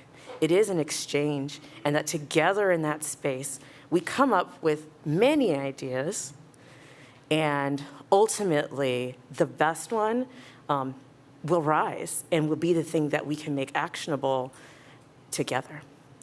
And that, my friends, is mostly what I have for you on what I think shared leadership is about. I will conclude with a quote, something that I've been preaching mostly to myself, but then sharing with others, which is from Anais Nin, and she says, "We don't see things as they are, we see them as we are." And so I encourage shared leadership to be a place where we move from I to we. Thank you.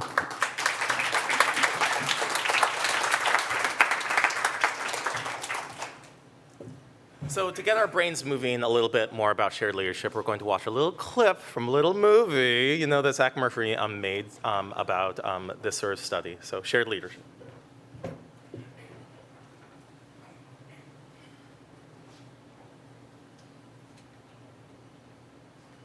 Theme 1, collective leadership. From Dr. Carl, writer, dramaturg, and thought leader. Leadership involves the divorcing of our sense of utter and total responsibility to every single individual. And with that emotional makeup, you see why almost every single leader of every major institution has no idea what to do with the emotions of Black Lives Matter. It's not bad hearts, it's not bad people. It's people who have learned a skill set for leading that no longer is appropriate for this time. I think leadership is going to have to become more collaborative, more connected, less hierarchical. Across the field, a conversation is happening around leadership. To many, there is a lack of fairness and transparency when it comes to the ways in which organizations curate their work. The influence of commercial money has permeated the field with strong momentum.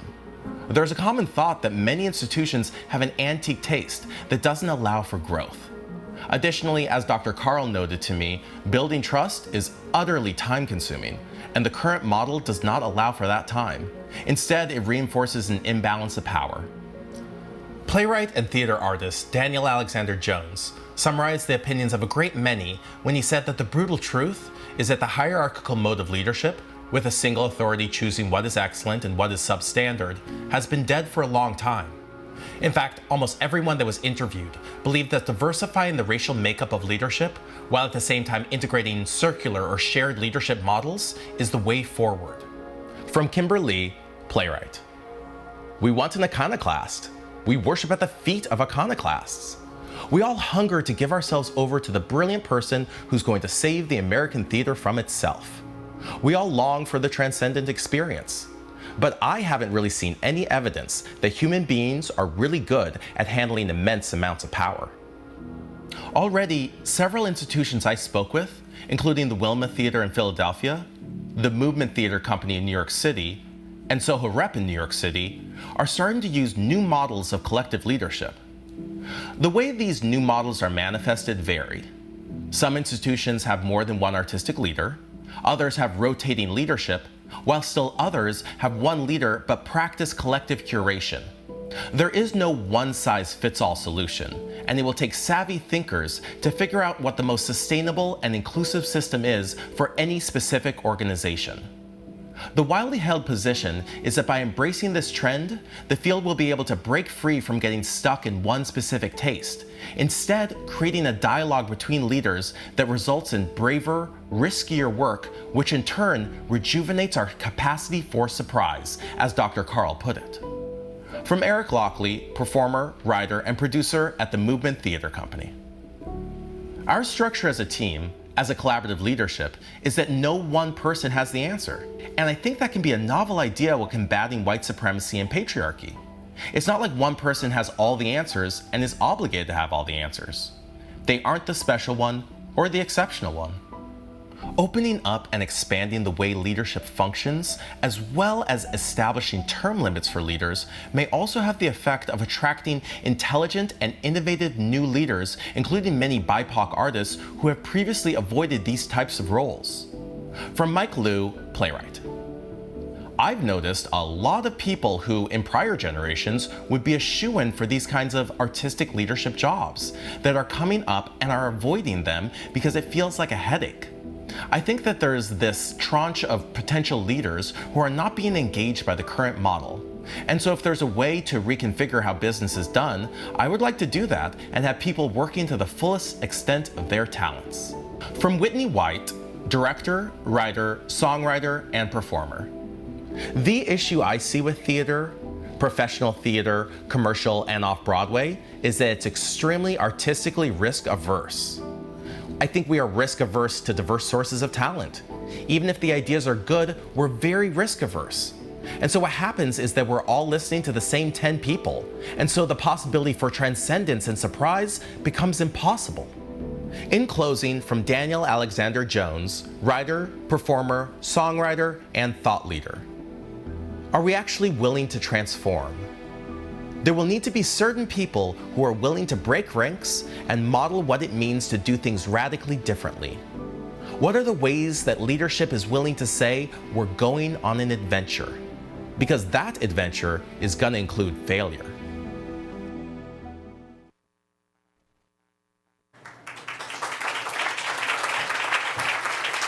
And discuss. No, so now we're going to break out into our ideation groups and have conversations about leadership and collective leadership and shared leadership. I think that you all have your group assignments. I just wanted to say that if you want to stay at your tables right now, that's perfectly fine. There's a lot of space in here. There's space right outside of here. There's space down the hallway. So also, if you'd like to spread out, you can take a few minutes to do that, if that helps you all with hearing and listening and stuff. Also, if you have any problems, that you should have iPads at all of your groups that are assigned to you, and there's Google Docs where you'll be entering all the information. If you have any problems with the iPads, please find that guy, Zach, right over there, and Zach will help you figure out those iPads. All right, thank you all. See you in an hour.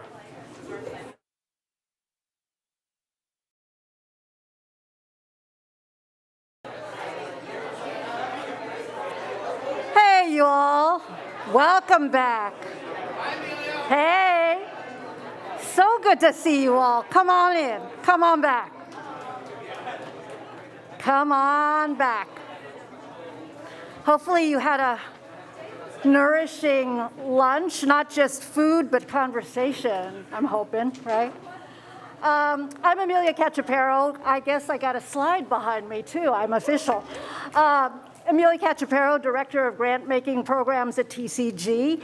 And I use she, her, siya pronouns. In Filipino, there are no gender pronouns, and I'm Filipino. For a visual description, I'm a brown-skinned woman wearing, with black hair, black glasses, kind of all in black today, and a face mask that attempts to match the tone of my skin. I'm really thrilled, actually, that we're having this forum centering artists. And I must say, I've been nourished just by the composition of this room today. That, I've been at TCG a long time, and it wasn't always so. So thank you for being here and in this room. We're about to move into our next round of breakout sessions. And before we do, I'd like to share some info about how we're going to be moving forward after today. I know I'm probably not the only person in this room that's been thinking, well, these conversations, they're so juicy. I just want to stay in them for another hour or two longer, right? Or if we had our full forum kind of schedule, that's usually kind of a 2.5-day schedule. But, we have the time that we have. And all of that yearning for more conversation is really a credit to the work that Jesse has done on this study, and also to the openness that you all are bringing to the conversation today. At TCG, we're working to intentionally view our work through the lens of abundance and thrivability. I really prefer not to say the S word that is used in opposition to abundance because it doesn't need a voice in this room. So to move towards a lens of abundance and flexibility where really we're all in a win-win position, right? This study and our work today is a part of a larger movement that's transforming our field.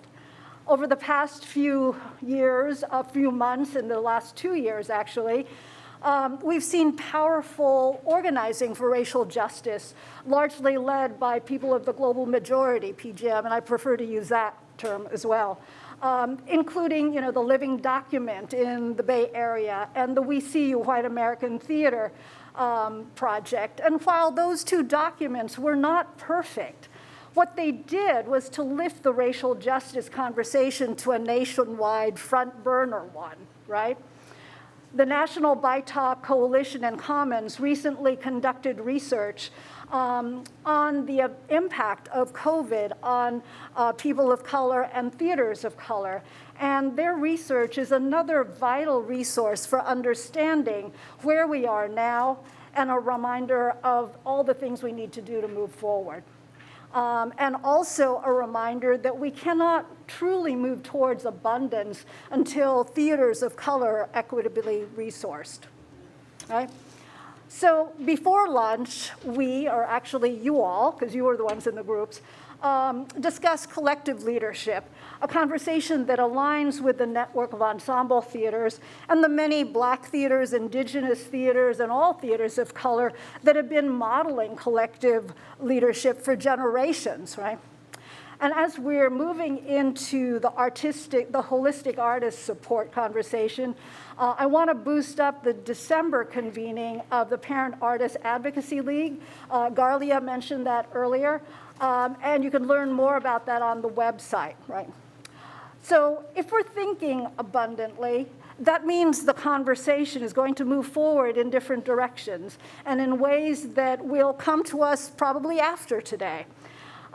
Some will connect directly to the work that Jesse is doing and the work that TCG is doing. Others will work in parallel. And all these are valuable and urgently needed if we're going to make the most of this moment and this time that we have. But what we do know for sure is that we will be revisiting these themes at the 2022 TCG National Conference in Pittsburgh. And then later on, Jesse is going to be talking about how he'll be sharing these findings as well. Over the next few months, TCG's follow-up project is working in tandem with Jesse's study. It'll build on today's work and connect to our 2011 State of the Artist study, which Susan Booth, who's here today, the artistic director at the Lions Theater, and lighting designer John Chang were key parts of that study. We worked with researcher Mark Chagall to reach out to over 8,000 individual artists about work-life compensation, relationships with organizations, and more. And I was so struck by the story sharing where the experiences you were talking about were the exact same points that were brought up in that study 10 years ago. So the new State of the Artist project will be more regionally focused, and we're going to be sharing information with you all about that. So all this means that today is one of the many dots on the continuum, dots that include the 1985 Artistic Home Project with National Conversations led by writer Todd London and Peter Zeisler, TCG's longtime executive director. Also, August Wilson's 1996, The Ground on Which I Stand keynote at the TCG conference, and the historic 2003 White Oak Retreat for Theaters of Color. We're a part of a powerful continuum that stretches many generations past and into the future. And so with that, because generationally I am a different generation from the person I'm bringing to the stage, I'm happy to turn things over to May Ann Teo to talk with us about holistic artist support. Come on up.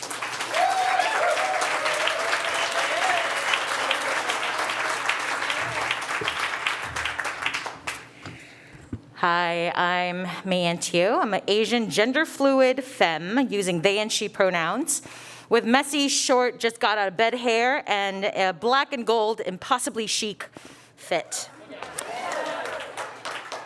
I stand before you today as a miracle. I am the first artist in my Chinese Seventh-day Adventist Singaporean family. This means I was born into a family, a religion, and a country that does not value or support the role and function of the artist. Theater is a tool of the devil. That's a direct quote from Ellen White, prophet of the SDA Church. Many leading artists in Singapore have law degrees. This is the math. If you're good in science, you become a doctor. If you're good in math, you become a banker. If you're good at words, you become a lawyer. It is a miracle that Mayan Wong is not a lawyer right now.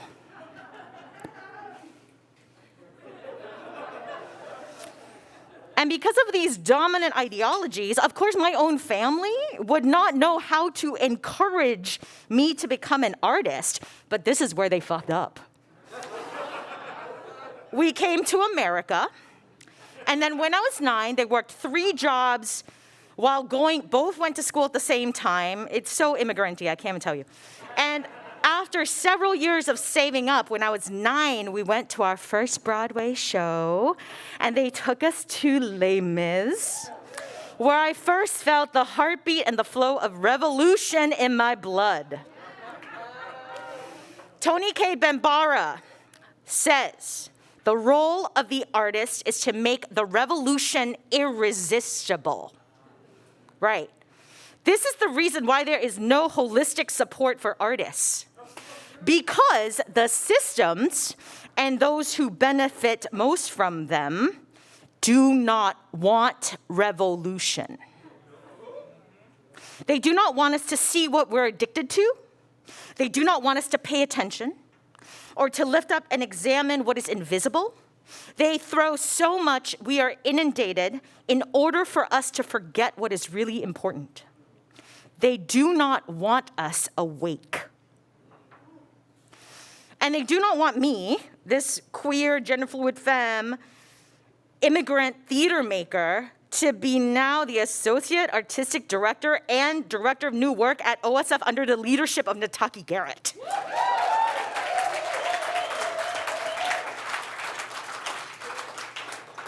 So I am a living miracle, and I live in the gratitude of what I get to do and how it's taken immense levels of multi-layered support from every aspect of my life to get here.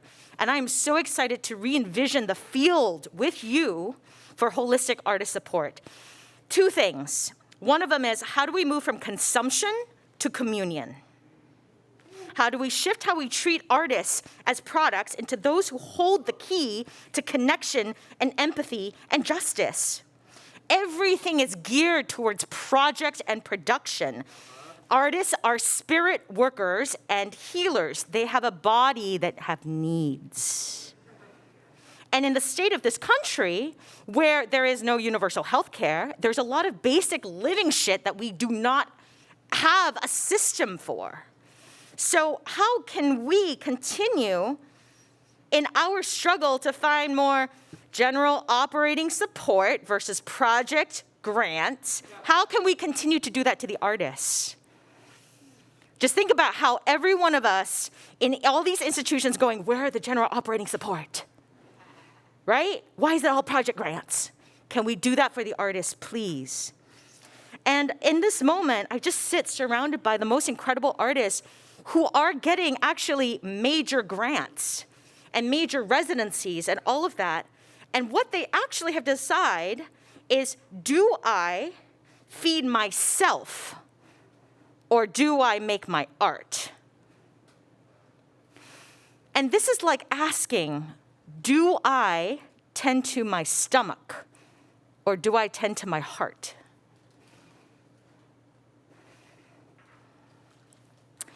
The paradigm shift, the second one I want to share with you, the paradigm shift that I've been practicing in this sort of like movement towards justice and collective liberation is equity versus equality, right? We need the voices of those most marginalized in order for us to stay relevant. And that is because those who have been most oppressed have had the most practice at liberation. Thank you.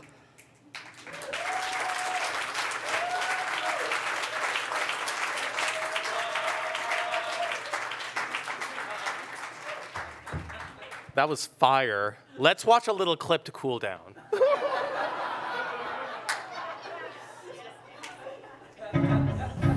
Theme 2, Holistic Artist Support. From Raja Feather Kelly, choreographer, director, writer, and performer. I think that we are in desperate need for vision. How can we acknowledge and identify people with vision? What would it mean to just give no-holds-barred support to that vision? We're not going to try and shape it. We're just going to support that vision and put it out in the world and let it be a contribution to the landscape. And then watch the landscape change because of that. That's what we need.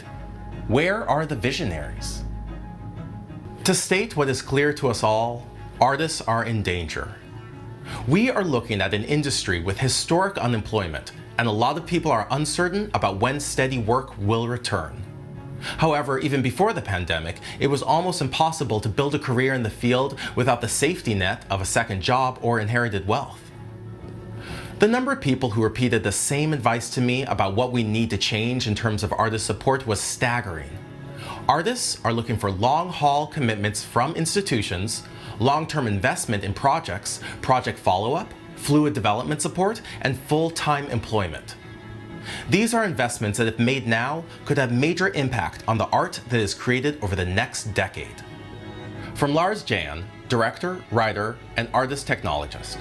At a young age, institutional money gives young artists enough support to actually get good at what they do before they burn out and fail, or consider themselves to be failures.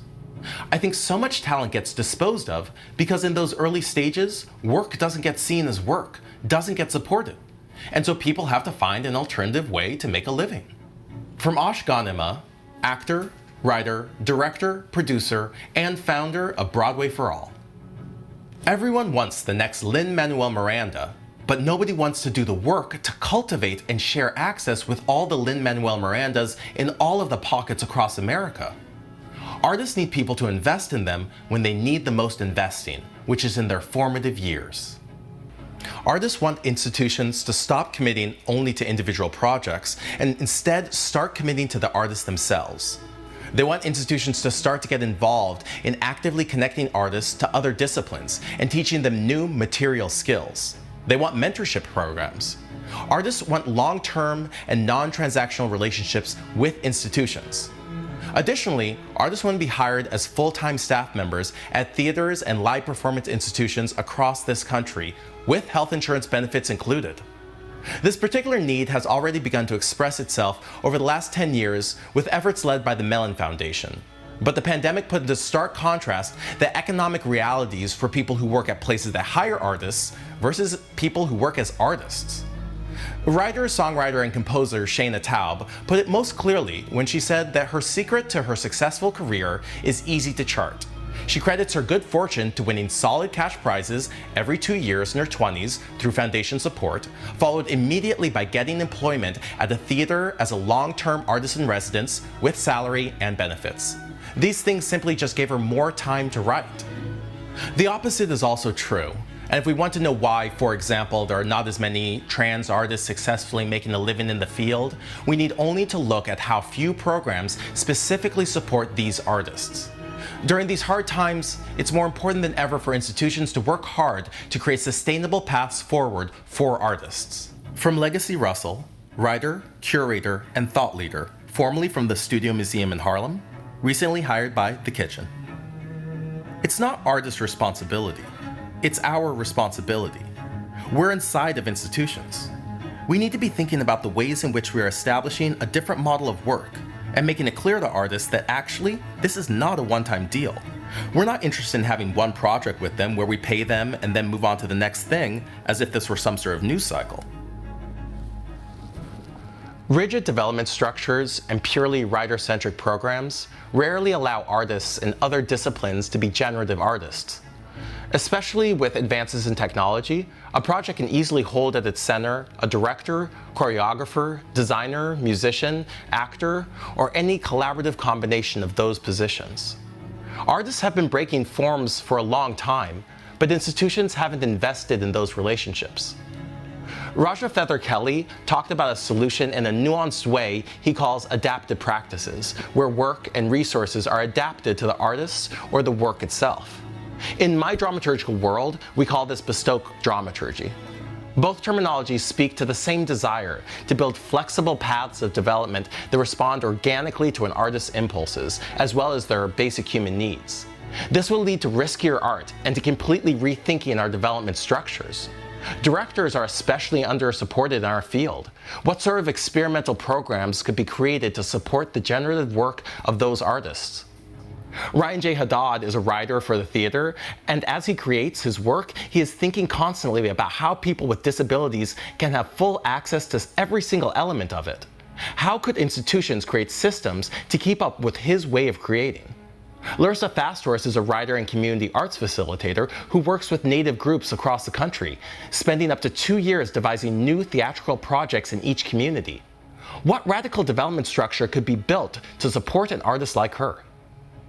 In closing, from Jenny Kuhn's director, what would be the most shocking and disruptive way of giving support? I feel like that's full force risk and experimentation. Institutions have contracted, sadly, in this moment to be more conservative, but individual artists are still pushing. I think it's going to be even harder to sell that to institutions as we come out of this.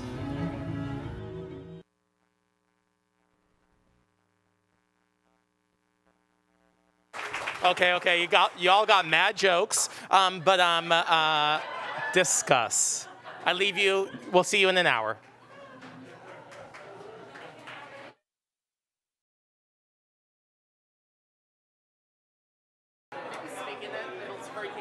Oh, hello? Hi, there we go. Hi. Woo, woo, woo, woo, woo, woo. Welcome back, everyone. Are we ready?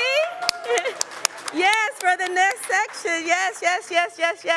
Hello, my name is Letitia Ellerson, and I am the new Director of Institutional Philanthropy at TCG. Woo. Yes. So happy to be here with you all. My pronouns are she, her. And for people with visual and access needs, I'd like to offer you a visual description. I am wearing a red and black sweater with a black turtleneck and pants, fabulous gold and black jewelry accessories. Yes. And I want to make sure that before we head off into the breakout session that I share some really cool and fun news with you from TCG. As Teresa and Nicole mentioned earlier, we're not just holding space for these types of conversations, but we're also having them internally amongst ourselves. And as someone who recently came to TCG from True Colors Theater Company, I can attest, yes, True Colors. Yes. I can attest that we really at TCG can't support the field in these types of moments of transformation without actually transforming ourselves, right? And so right now we're working on the staff and the board levels to do just that and really focusing on changing our governance ecology. And that's a priority, of course, in our strategic plan. And of course, now I'm starting to get used to and understand the inner workings of the strategic plan. And what I find the most interesting and I'm also most interested in sharing with you all today is that in this new strategic plan, we're really sharing what it looks like for our governance ecology to shift and change. And we also want to invite you all to be a part of that as well, too. So because, of course, we all know that while our trustees are some of the greatest champions of our theater and our board structure itself, but it's overdue for innovation. Am I right? Yes. And at TCG, virtual convenings, and even in the before times, as you may remember, we've learned that our board structures can reinforce white supremacy and economic disparity.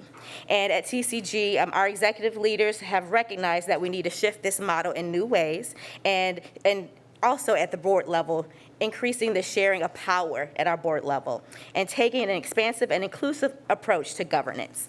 And in that place of a single board structure, TCG will be governed by a viability board.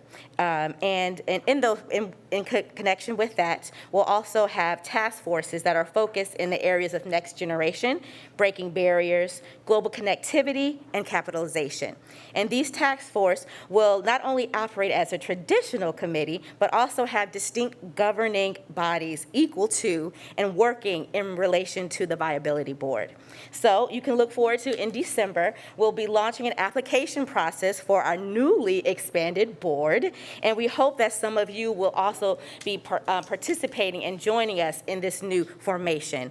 You'll be helping us with modeling a collective leadership in that shift and change in our governance level and reimagine how boards can actually work. So please stay tuned for that announcement in December. So now let's get back to work. Now it's my pleasure to turn things over to Jessica Blank and Eric Jensen, who will be talking to us about digital theater and hybrid futures. Thank you all.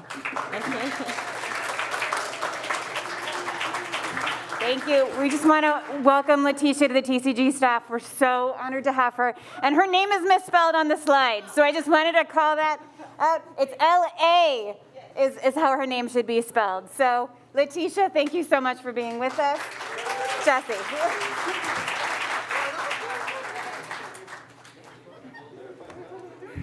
Hi, everybody. Oh, my God. I'm an actor. Thank you. Hi, everybody. So we're here to talk about digital theater and hybrid futures. We're actors, directors, playwrights, married. We'll interrupt each other. We will? Yes. Oh, okay. So in March of 2020, our play Coal Country was running at the Public Theater and was, yes, thank you, Garlia was our amazing producer. Yay. And it was cut short, obviously, by COVID. And in the weeks that followed, we, like everybody else in this room, had no idea what the hell was going on or what was going to happen with anything ever. And so we were talking to the public almost every day, being like, what the hell is going on and what is going to happen with anything ever? And at the same time, we were approached by the 24-hour monologues to do a piece, and we decided to interview a New York City nurse in late March and create a documentary monologue. And after we did that, we realized that was a story that needed to be told in a larger way and pitched the public a rapid response documentary play based on interviews that we would do with New York City medical first responders about March and April of 2020. And this is before anybody had really put anything online yet, and usually it takes us about 2 years to do one of these projects, and we did it in about 2 months. Right, so I think the Richard Nelson play. Oh, yeah, that was it. Yeah. It was early. And so in May 2020, we started interviewing doctors, nurses, EMTs, paramedics online, and in July 2020, the play opened live. It was early enough that nobody knew if it would work. Like, literally, could we actually rehearse on Zoom? Would the actors be able to work off of each other? Could we pull off a live edited performance online, or would it all like completely dissolve? Like, it was a giant experiment for everybody at the very beginning. We had actors from in London, LA, New York, and like rural areas with no broadband. Yeah, and we didn't tape it. It was a live performance, so it was just like opening night, you know? Right. And we discovered that it was indeed possible. 85,000 people tuned in to see it. Now, in a 299-seat theater, that would take 280 nights to get that many people into a theater. And this was 85,000 people in 50 countries worldwide. Now, I grew up poor in northern Minnesota in a town of about 8,000 people. If I had the opportunity on my little tiny computer to go and watch a play at the Public Theater in New York, I would have taken it in a second. And I think that this accessibility is really where the future is, and we need to think about live performance, yes, but digital accessibility as well. Because the vast majority of those nearly 100,000 people that saw the play would never have had access to the play in a conventional model, right? Whether for reasons of money, geography, travel, accessibility, right? The piece was able to reach audiences outside of cities who didn't have the means to see conventional theater. And we know from online comments and dialogue that many of them were not typical theater audiences who already thought like we did, which is something that's particularly important to us, right? So we had been, before the pandemic, we had been hustling to figure out how to get Coal Country in front of the audiences that it was actually about, right? And we were like talking about bus tours to Appalachia and trying to figure out how to make that giant lift. In the meantime, once there was a pandemic, there was a digital audio version of it made, which Garlia also produced, which made it accessible for all of those people in West Virginia who are hundreds of miles away from any theaters at all to access it for very, very inexpensively. The theater has failed rural America, okay? Black, white, Hispanic, you guys have failed rural America. We're us. Yeah. We're very insular. We write for ourselves. And we are counter-programming for Fox News. They need us. But we can't do that unless we democratize access and democratize our audience, right? We need to bring theater to places where there are no theaters, right? And we all learned how to do that in order to survive this last 18 months and keep making work, right? So we are really concerned that it not be like, okay, we can have live theater again, let's just have live theater again, right? And save the digital space for like really super cool advanced technology stuff that like you could never do on a stage.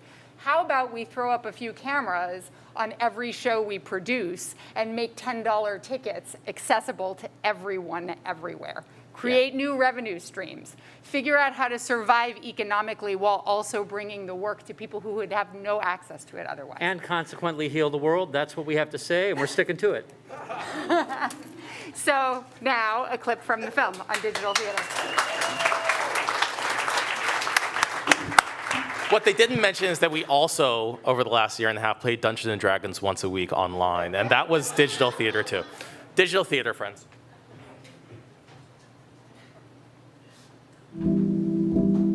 Theme 3, Digital Theater and Hybrid Futures. Almost no one I interviewed believed that theater and live performance did not need to return or would not return. It was widely acknowledged how necessary and enriching it was for the human spirit to physically experience art AFK, away from keyboard. Having said that, new media technology is here to stay. The innovation that marked this past year is undeniable. Even the artists I interviewed who are not interested in integrating new digital technologies into their work all acknowledge the ways it has reshaped art and art making this year. Artists are engaged in a dynamic investigation of new forms with multi-platform, multimodal expressions of live performance. During the pandemic, theater artists and live performance artists found themselves working on projects all over the country and all over the world in staggering numbers. From concerts on Twitch, to Zoom plays, to music video storytelling projects, to TikTok-inspired Shakespearean interpretations, artists use motion capture suits to enter digital environments, as well as augmented reality to create sets, props, and costumes out of thin air. In a fascinating way, this moment has also led to a rejuvenation of old forms such as radio plays. Over the past year, new programs have been started everywhere from Lebanon to Uganda to Southern California. Artists have also used this time to teach themselves new skills that are no longer considered quirky niche talents, but are actually vital to their survival and artistic growth. These new explorations of the live digital body have brought about an investigation into what live performance even means. For Maya Hawk, video artist, live editor, and narrator. Zoom is live. This is as live as it gets. I don't think you have to go somewhere anymore for things to be live. We're doing it. It's all a mixture of live and recorded experience. To me, live is this interplay between not knowing what's pre-recorded. It's all magic, like a magic trick. when you're doing magic, is it really happening? Live performance's relationship with new media technology is something that will be present in all our minds going forward. And many believe that the art of the future will need to prove that it is worth attending in person. Because our spaces were closed, artists engaged in creating spaces for themselves digitally, and for many, the results were revelatory. Artists have massive megaphones on social media platforms like Instagram, Twitter, TikTok, YouTube, and Twitch, and they are much more nimble than big institutions with physical spaces. The paradigm shift that we are experiencing is that artists no longer need to wait around and be recognized. This moment brings existential questions to the field, even if many have not accepted that yet. Technology has been transformative for theater companies such as Maiyi, who have expanded their audiences to countries all over Asia. Technology has created the opportunity to explore what radical access looks like. For artists and audiences with disabilities, the events of this past year led to being able to create, experience, and interact with art on levels they'd never experienced before, especially as institutions learned and invested in the tools necessary to expand access, or these artists used those tools themselves. This year made clear as well that technology isn't a panacea. There were also many barriers it created, as some interviewees noted. Those who don't have access to technology, video, projection, AR, VR, lighting, and soundstage technology, access to a dependable internet connection, or the technological skill sets needed are being left behind in communities here in the United States and around the world. These obstacles are especially pervasive for communities of color. From Valencia James, dancer and digital movement creator, I really think artists are needed. As more things go virtual, as we see so much of our lives influenced by the digital, I think we really need artists understanding, experimenting, and creating in these worlds. So many people, even before the pandemic, live most of their lives in these virtual environments. And when these virtual environments are just created by engineers, we see that things can get problematic because there's only one way of thinking. There's a place for all of us in the future. Accepting the enduring and continually evolving nature of technology offers ways of thinking that can help transition us forward. For a long time, interdisciplinary artists, or hyphenate artists, have worked in bold ways as they utilized all their skills when they entered a room. Often institutions have asked artists to pick one discipline and stick with it for the institution's own clarity, but artists have always resisted. In this time, listening to the artists' ways of working, supporting them, and following their lead will be crucial. Starting to make space in commissioning, curation, and producing for art that exists on different platforms simultaneously in a multimodal way is essential.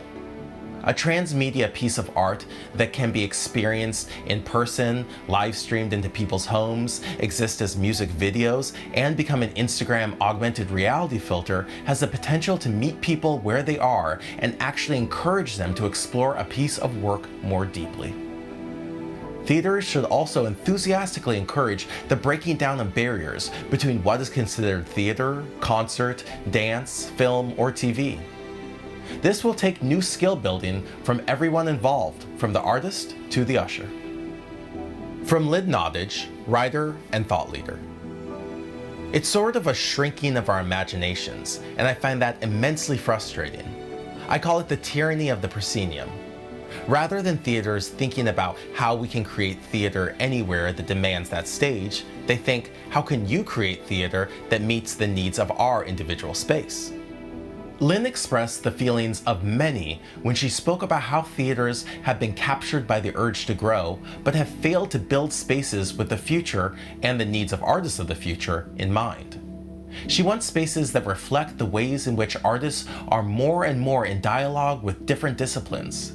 Spaces that are agile, can pivot, and can accommodate the expansiveness of an artist's vision. We must anticipate how theater is going to be made in 10 years and then build for that. From Hannah S. Sharif, Artistic Director of the Repertory Theater of St. Louis. If anything, the pandemic has just jumped us 5 years into the future, right? We just got there faster than our people are ready for. But the ideas and the energy and the work is so intriguing to me. When I think about the future of the DNA of my institution, we've been doing virtual work, we've been doing site-specific work, we've been doing creative placemaking, and I'm committed to that continuing. I'm committed to this work being as core to our DNA as our main stage productions, and our studio productions, and our traveling children theater productions. I think future audiences want and demand that. Instead of believing everyone is supposed to meet us at the top of their mountain, what's actually true is that the art has to be everywhere.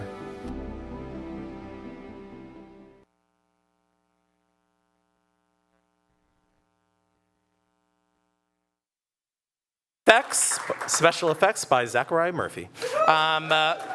Friends, we're going to, this last section is going to be a little bit shorter because we want to get everyone to the drinks as fast as we possibly can. So we're going to return back here at 5:10. Discuss.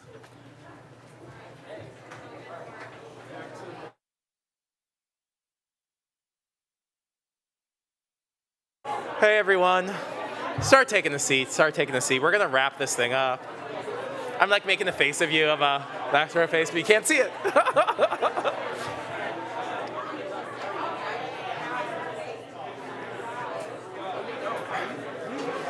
Friends, comrades all, thank you so much for spending this day with us. Thank you. No, but seriously, I have such gratitude to all of you, and thank you for all of the ideas that you have gifted us. And we hope to carry them gently and with care, like little babies in our arms.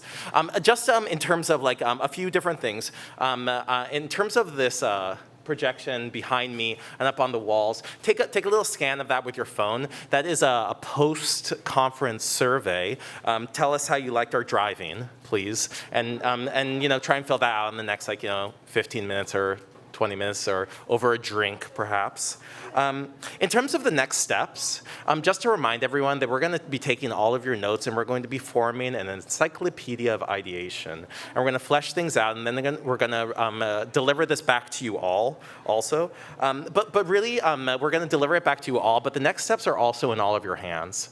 In terms of keeping this conversation going, we're also going to send all the questions that you were asked back to you for you to take back to your communities and have conversations with your sort of people, your local communities, and the artists that you work with about this very same thing. Also, just to mention to you, if you go to emergingfromthecave.com, you can download the movie, email it to your friends, or use it in any sort of way possible to dig into these themes a little bit more. Yes, that was a plug for the website. It's fantastic. Also, one last thing, we're going to have whiteboards out in the drinks area, and if there are ideas that are still floating with you, feel free to grab a pen and just write an idea up on those whiteboards so that all of us can see it. We'll take pictures of them also, and we'll add that to our brain.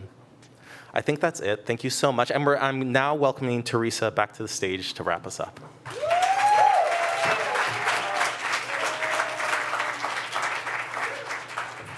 Well, thank you, Jesse, so much.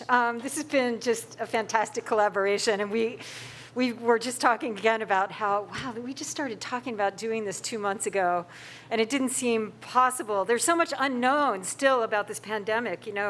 Would we actually be able to meet in person? What would the day look like? But we got here, and really having you all here has been so important to moving this conversation along, coming up with these ideas and strategies forward, and we're going to try to figure out what can we actually put in place that will allow real change on some of the topics that we were discussing and ideas that people brought forward today. So excited about that. Jesse, thank you. Thank you to your team, Zach Murphy, Fernando Gregorio, Name. I think I just want to mention that the Voices from the Cave installation is going to be up through our happy hour. So please, if you haven't been in there yet, please go see it. It's really cool. And now other things I would like to offer. The TCG staff.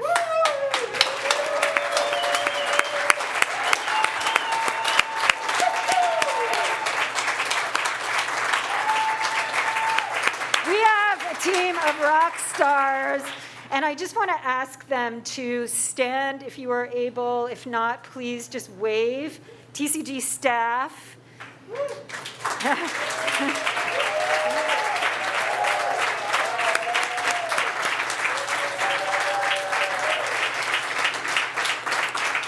They organized, they brainstormed, they have been here facilitating, co-facilitating, and just appreciate you all so much. It's been an incredible team to be with throughout this pandemic as well, let me tell you.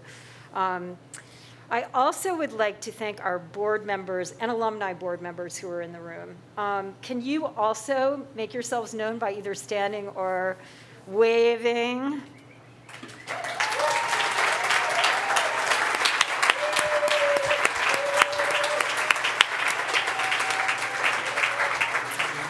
Convene. This is the place where we are. Thank you to our hosts at Convene. They were so helpful to us in navigating the uncertainty of how we would gather in person. So thank you to them. Thank you to our sponsors. You heard all of those names earlier. And to our breakout group facilitators. So round of applause.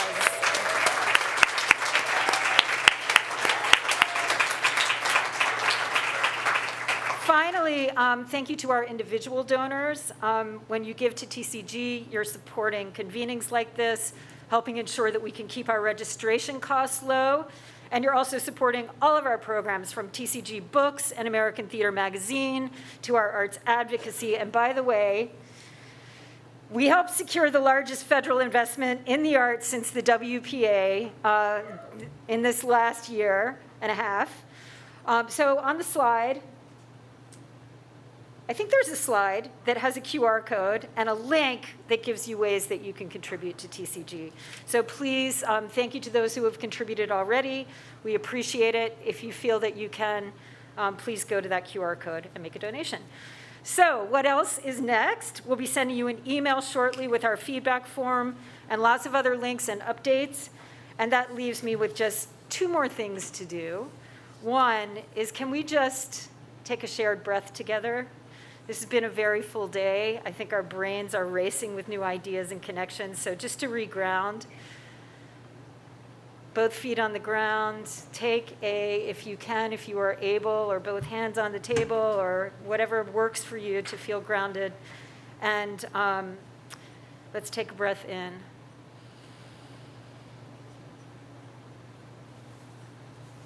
And now let it go.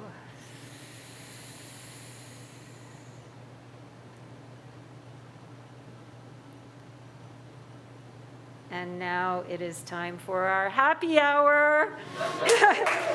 We're going to celebrate this work with hors d'oeuvres and a very open bar in the corridor. Thank you.